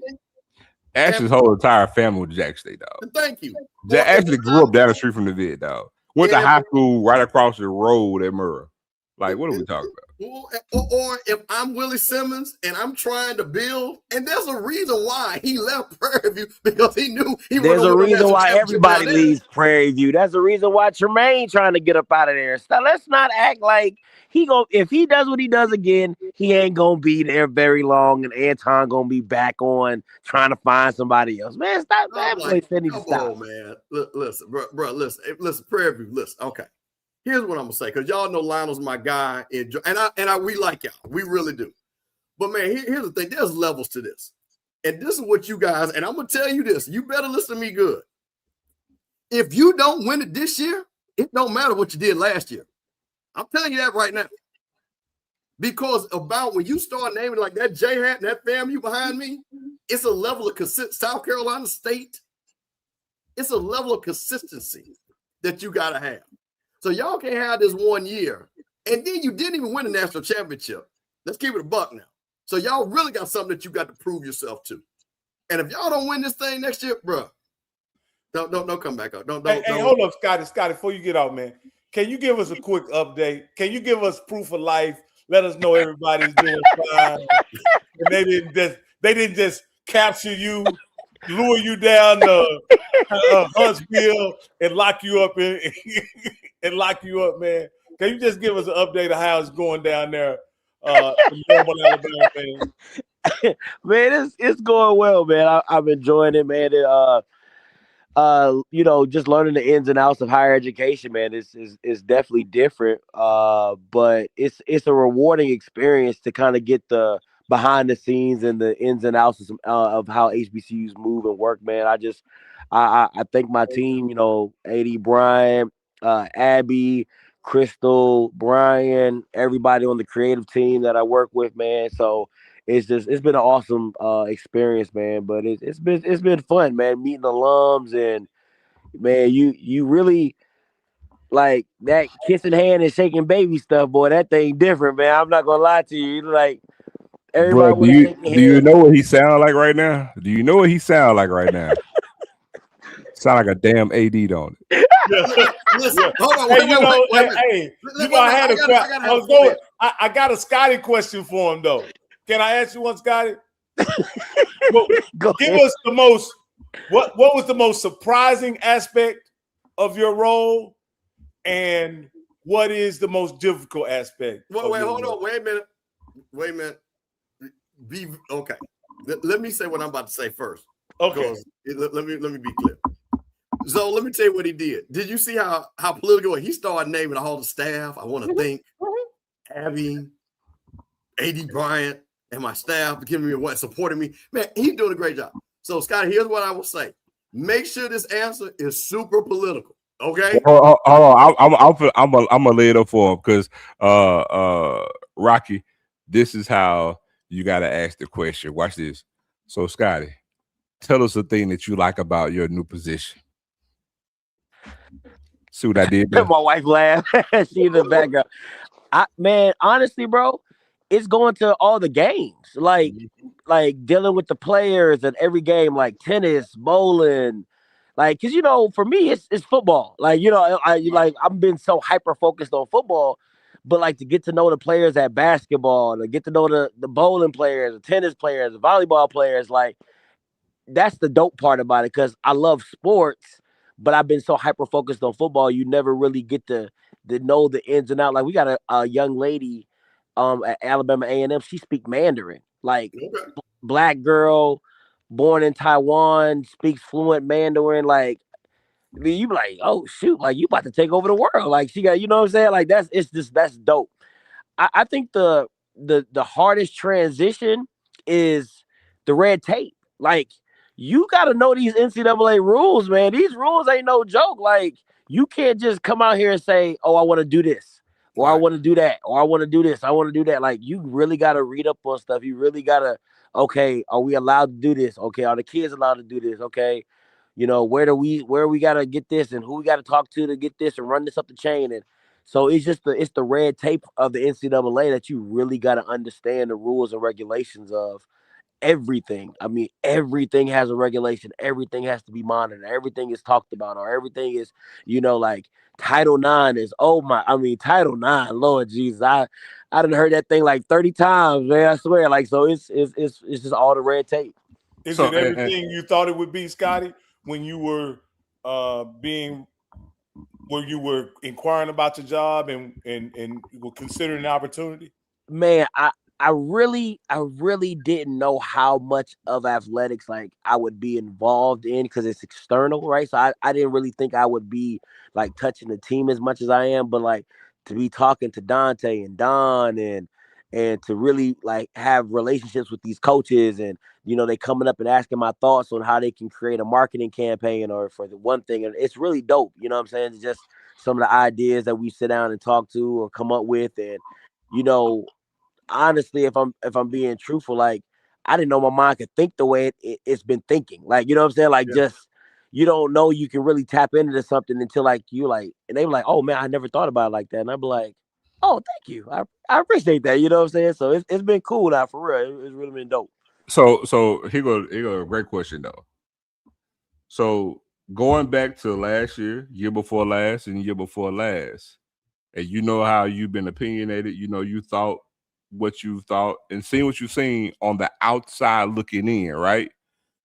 Do you think some of your thoughts have been answered that you didn't know about when you got into the position, since now you're inside and now on the outside looking in? Did it change your perception on certain things when you gave certain suggestions? Absolutely. I will say this, like everything, when I say this, everything does not fall on the athletic director. Like, oh my, like you realize like how much power they can wield, and then you realize how much power they just can't do. Like you just, because there's just so many people that are involved with decision making that it just doesn't all fall on the athletic director. So for when people be like, why don't the AD just do this? Why don't the AD just do that? It's really like the AD can be like, I want to do that. But then you got to think about all the departments that are involved in that same decision that also have a say so on if they can or cannot do that. So that's the first thing I learned. I'm like, oh wow, like it's really like a collaborative effort, but a lot of times it falls on one person because they're in that seat. And it's tough. I told AD Bryant, I said, man, listen, I said, that's tough. I said, that's just tough. You know what I'm saying? Because sometimes it's not on you. It really ain't. You know what I'm saying? But you got to take the brunt of it, and you got to smile and wave, as they say, smile and wave, boys. So, I would tell anybody listening to me out there, have a little grace for your athletic director. We've learned a lot since you've been gone too, Scotty. One, we've learned that people that I didn't know this, but you are Zoe is a dead ringer for you. You know what I mean? There are people that come and watch this show that attribute you to some of the things that Zoe and Mr. Campbell has said. I didn't know. I thought they would be able to tell you and Mr. Campbell apart, but you ain't been with us for more than almost a month and a half, and there are some people that attributing some of Zoe's comments to you. So if that happens, just let everybody know that Zoe looks a lot like you, but he is not you.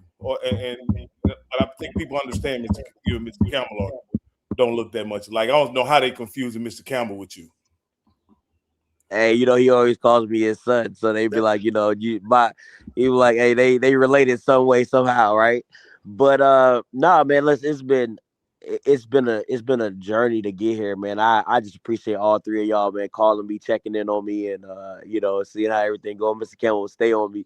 And Rocky called me, Zoe called me, and stuff like that. And me and Key getting settled in, and for the new baby's arrival, like end of March and beginning of April. So, it is what it is. But let everybody know out there, Off Script is live and kicking. Mr. Campbell, Zoe, Rocky, all you guys got it rolling, man. And don't be surprised if you see me on the screen in the foreseeable future. We'll just leave that as it is. But man, it's been fun, man. I can't lie. It's been challenging in some areas, but it's definitely been rewarding in a lot more.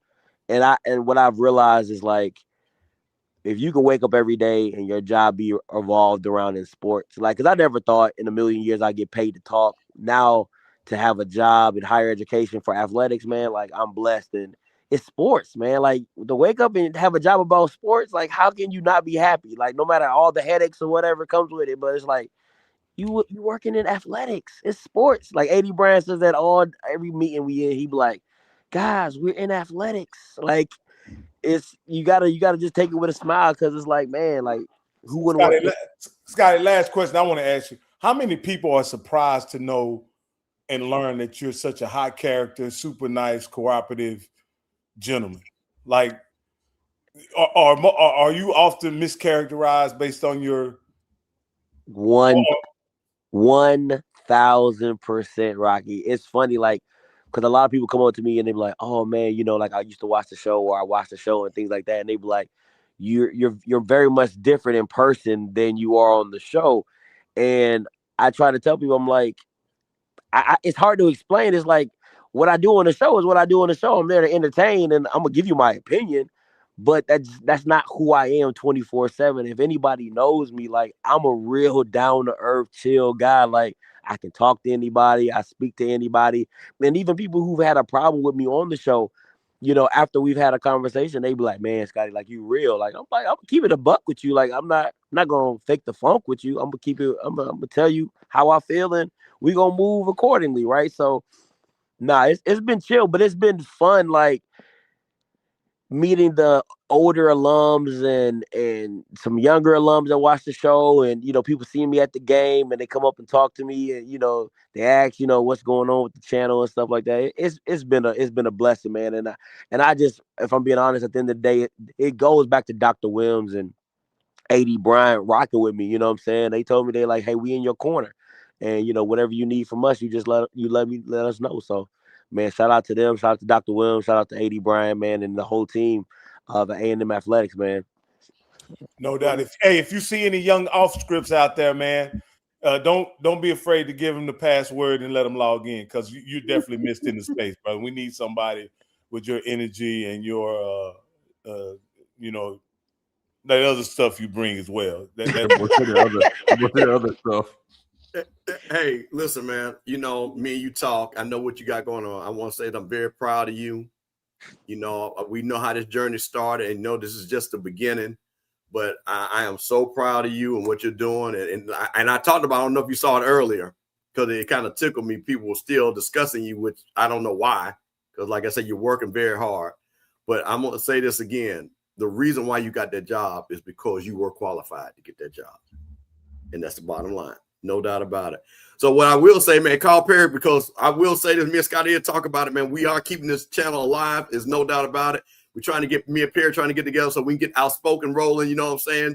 I'm going to be feeling frank till we figure out what's going on. Of course, HBCU Coaches Corner, me and Zoe got Sippin On Sundays rolling, man. This channel ain't going nowhere, y'all. Y'all thought we was going somewhere. We just had to swizzle it up. So that's all it is. So Scott, you got anything else, man? Because I do not want you to get in trouble with anything else that you said. No, I'm straight, man. I just thought I had to jump when I saw Sayers. I said I'm not letting this happen. I said that Bama, no, he's not supposed to be on here the way he been ducking the last 3 years, and then all of a sudden, when a pop his face up in here talking about see, he thought he gonna slide this. I did not know that he had this paper trail of hiding and dipping and dodging. And they gonna sit up here and go come on sipping on Sundays and try to show out. Boy, come on, man. Come on. But man, no, I'm about to get up out of here. But Zo, man, tell me, I said, what's up, man? Y'all stay up. Rocky, y'all stay up, man, and I appreciate y'all as always. No doubt about it. All right, man. All right, man. Avrion Scott, Vice President of Athletic External Affairs of Alabama A&M. Yeah. You never know who will come on Sippin On Sundays now. Man, listen, man, we sipping on it, man. Just had a high level official, someone high up in Alabama A&M athletic department just jumped on with us for a second. You never know, man, who may be on the Off Script channel. Man, that boy, I tell you, boy, them folks is upset. Boy, they'll clip this and they're upset about that. So that was good. And then we wanted to make sure he didn't get in no trouble because we ain't trying to make nothing go viral. No, but Zo, and what I've talked to Mr. Campbell about this, and it's crazy that people still want to attribute negativity to Scotty that ain't got. I know you guys talked about it earlier. That ain't got nothing to do with him or anything like that. And it's just, I don't get. Is that something? You've been here a long time, but I know this YouTube. I don't know how long this YouTube stuff's been going on. I just came in 5 years. Like it seems like there's a segment of populations in the HBCU space that root for each other like incessantly. They root for each other. They want each other to do better. And then there's those other people. let me answer that because that's the whole point. See, what this proved, this exposed, ain't had nothing to do with Scotty. These are who these people are. Yep. See, this is the thing that I've been trying to point out to people. See, they try to use that as a cover. But when you're sitting back and all you're doing is you're going online and you have a channel and you're talking bad about every other school and you're talking about, well, I'm protecting my school. You ain't protecting your school. You're doing exactly what you said he was doing. And now he's gone and you ain't shift your game up. So you really was a negative person no matter what. So, man, I was just going to say the thing that gets me is people, for whatever reason, can't spot a heel when they see one. That's the thing that flabbergasts me. Like literally the first time I talked to him, I was like, dude, I can see you coming from a mile away. Literally. He come on and you asked him, I told him those very words. Like you could see him coming from a mile away. Like people act like he personally feel a certain type of like now. He has no allegiance to nobody. So he's an equal opportunity to talk about all of them. And how, because he tends to gravitate toward one, I'm like, well, duh, this is the lightning rod. Y'all can't see that? And y'all get needled that bad? I'm like, you can see it coming from a mile away. And so, again, if you got to take things personally because it goes against who you like, I don't know what to tell you. That's just like me. If we sit there roasting each other, if you can't take it, you don't need to get no roasting session. Point blank, period. Because guess what? Because at the end of the day, bro, no matter what it is, and I told him this too. Here's a novel idea, you guys. You win some, you lose some. Now, some people lose more than others, but you surely gonna win. You surely gonna lose. So if you talk shit, your day coming. Either end of the spectrum. But what gets me, Zo, is the same people. I'm gonna use their terms, so maybe they'll. So I won't misquote them. Like they feel as if this HBCU sports landscape should be gatekept just for HBCU people. And I think that's such a closed-minded approach in it. And if you really want the game to grow and the sports and the exposure to grow, why would you want to gatekeep something that is such a fabulous, sensational I will use different verbiage. HBCU does need gatekeeping, but we don't need to lock out people that want to come in and partake in it. That's a difference. And when I say HBCU needs gatekeeping, HBCUs need protection, right? Because we're not like everything else. It's sacred and it's special, and we want to protect it, and defend it, and we should. But you can do two things at once. You can protect and defend, but not alienate and prevent other things from coming into the house. Hey, we want all our cousins to come to the family reunion. And we want to protect you from all the ones that want to attack it. But we want all our cousins to come in and man, come in and sample this thing and like it and enjoy it.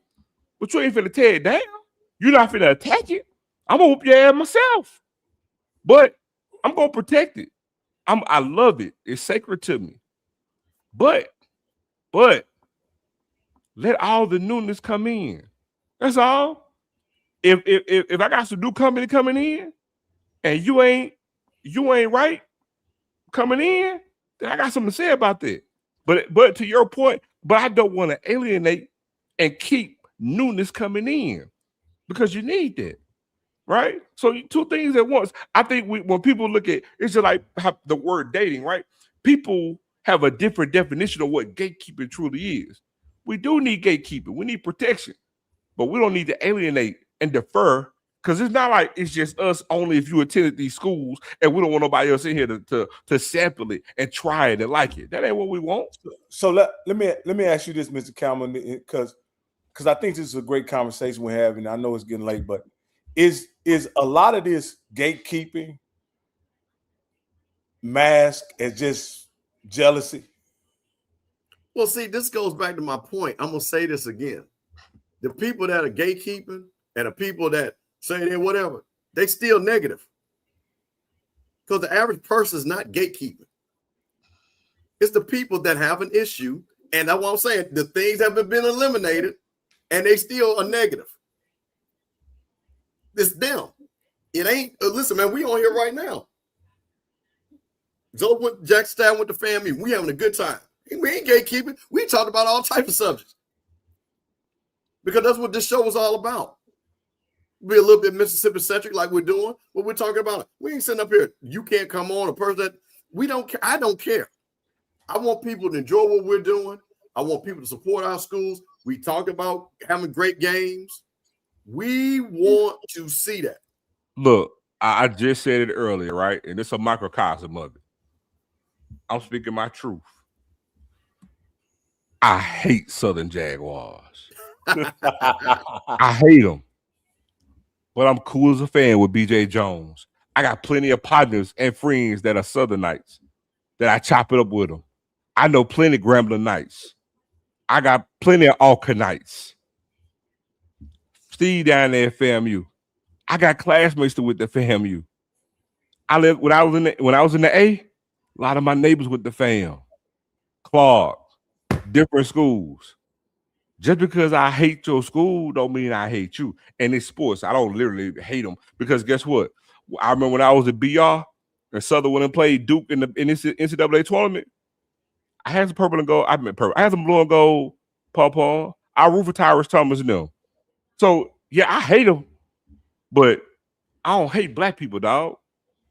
Now I can go to a different conversation with that, but I love skin folk. I love black folk. That's I hate Southern Jaguars. I'm saying it clear. I hate them, but I rock with BJ Jones. I don't really care for North Carolina Central. I don't know him like that, but I rock with Josh. You see what I'm saying?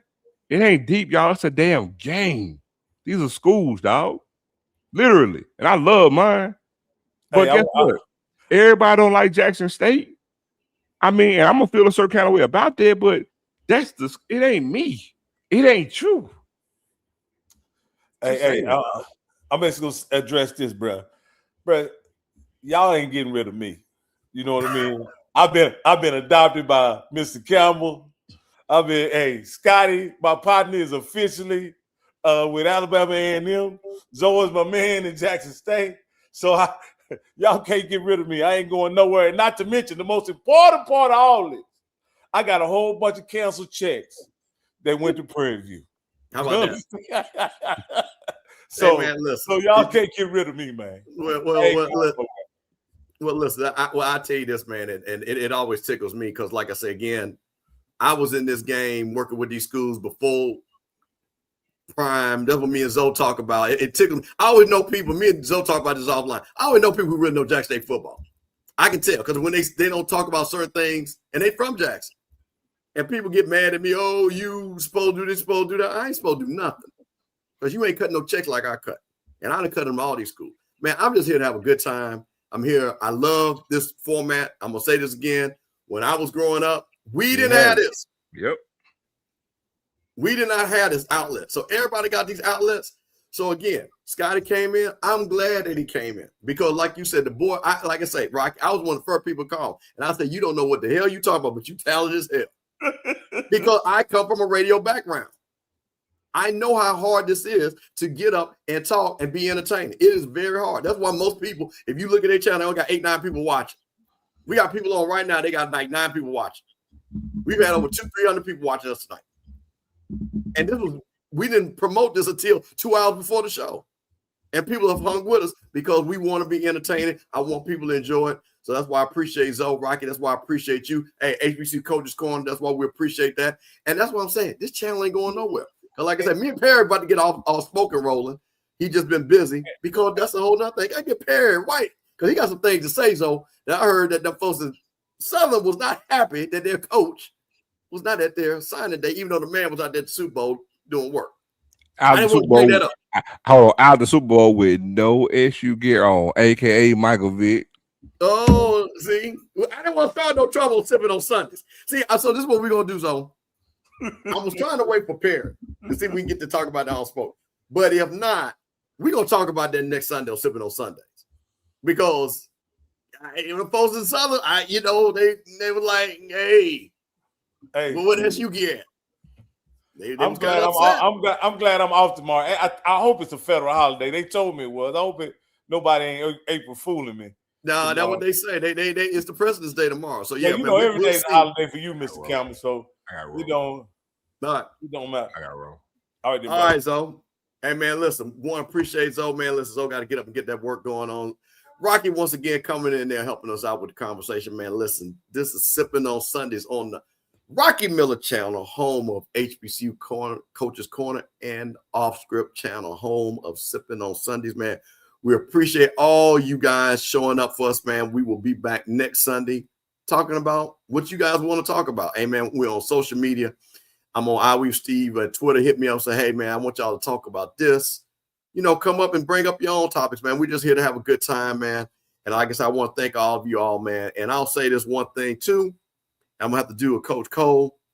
There's a couple things going on about voting. I need you guys to see what's going on. They're trying to take your right to vote. You better pay attention to what's going on. So if you got kids that haven't registered to vote, trying to get them registered, trying to make sure. And, man, just remember, we're all in this thing together. It's one HBCU. We appreciate you, man. We'll see you next Sunday on Sipping On Sundays. Appreciate it, guys. Take it easy.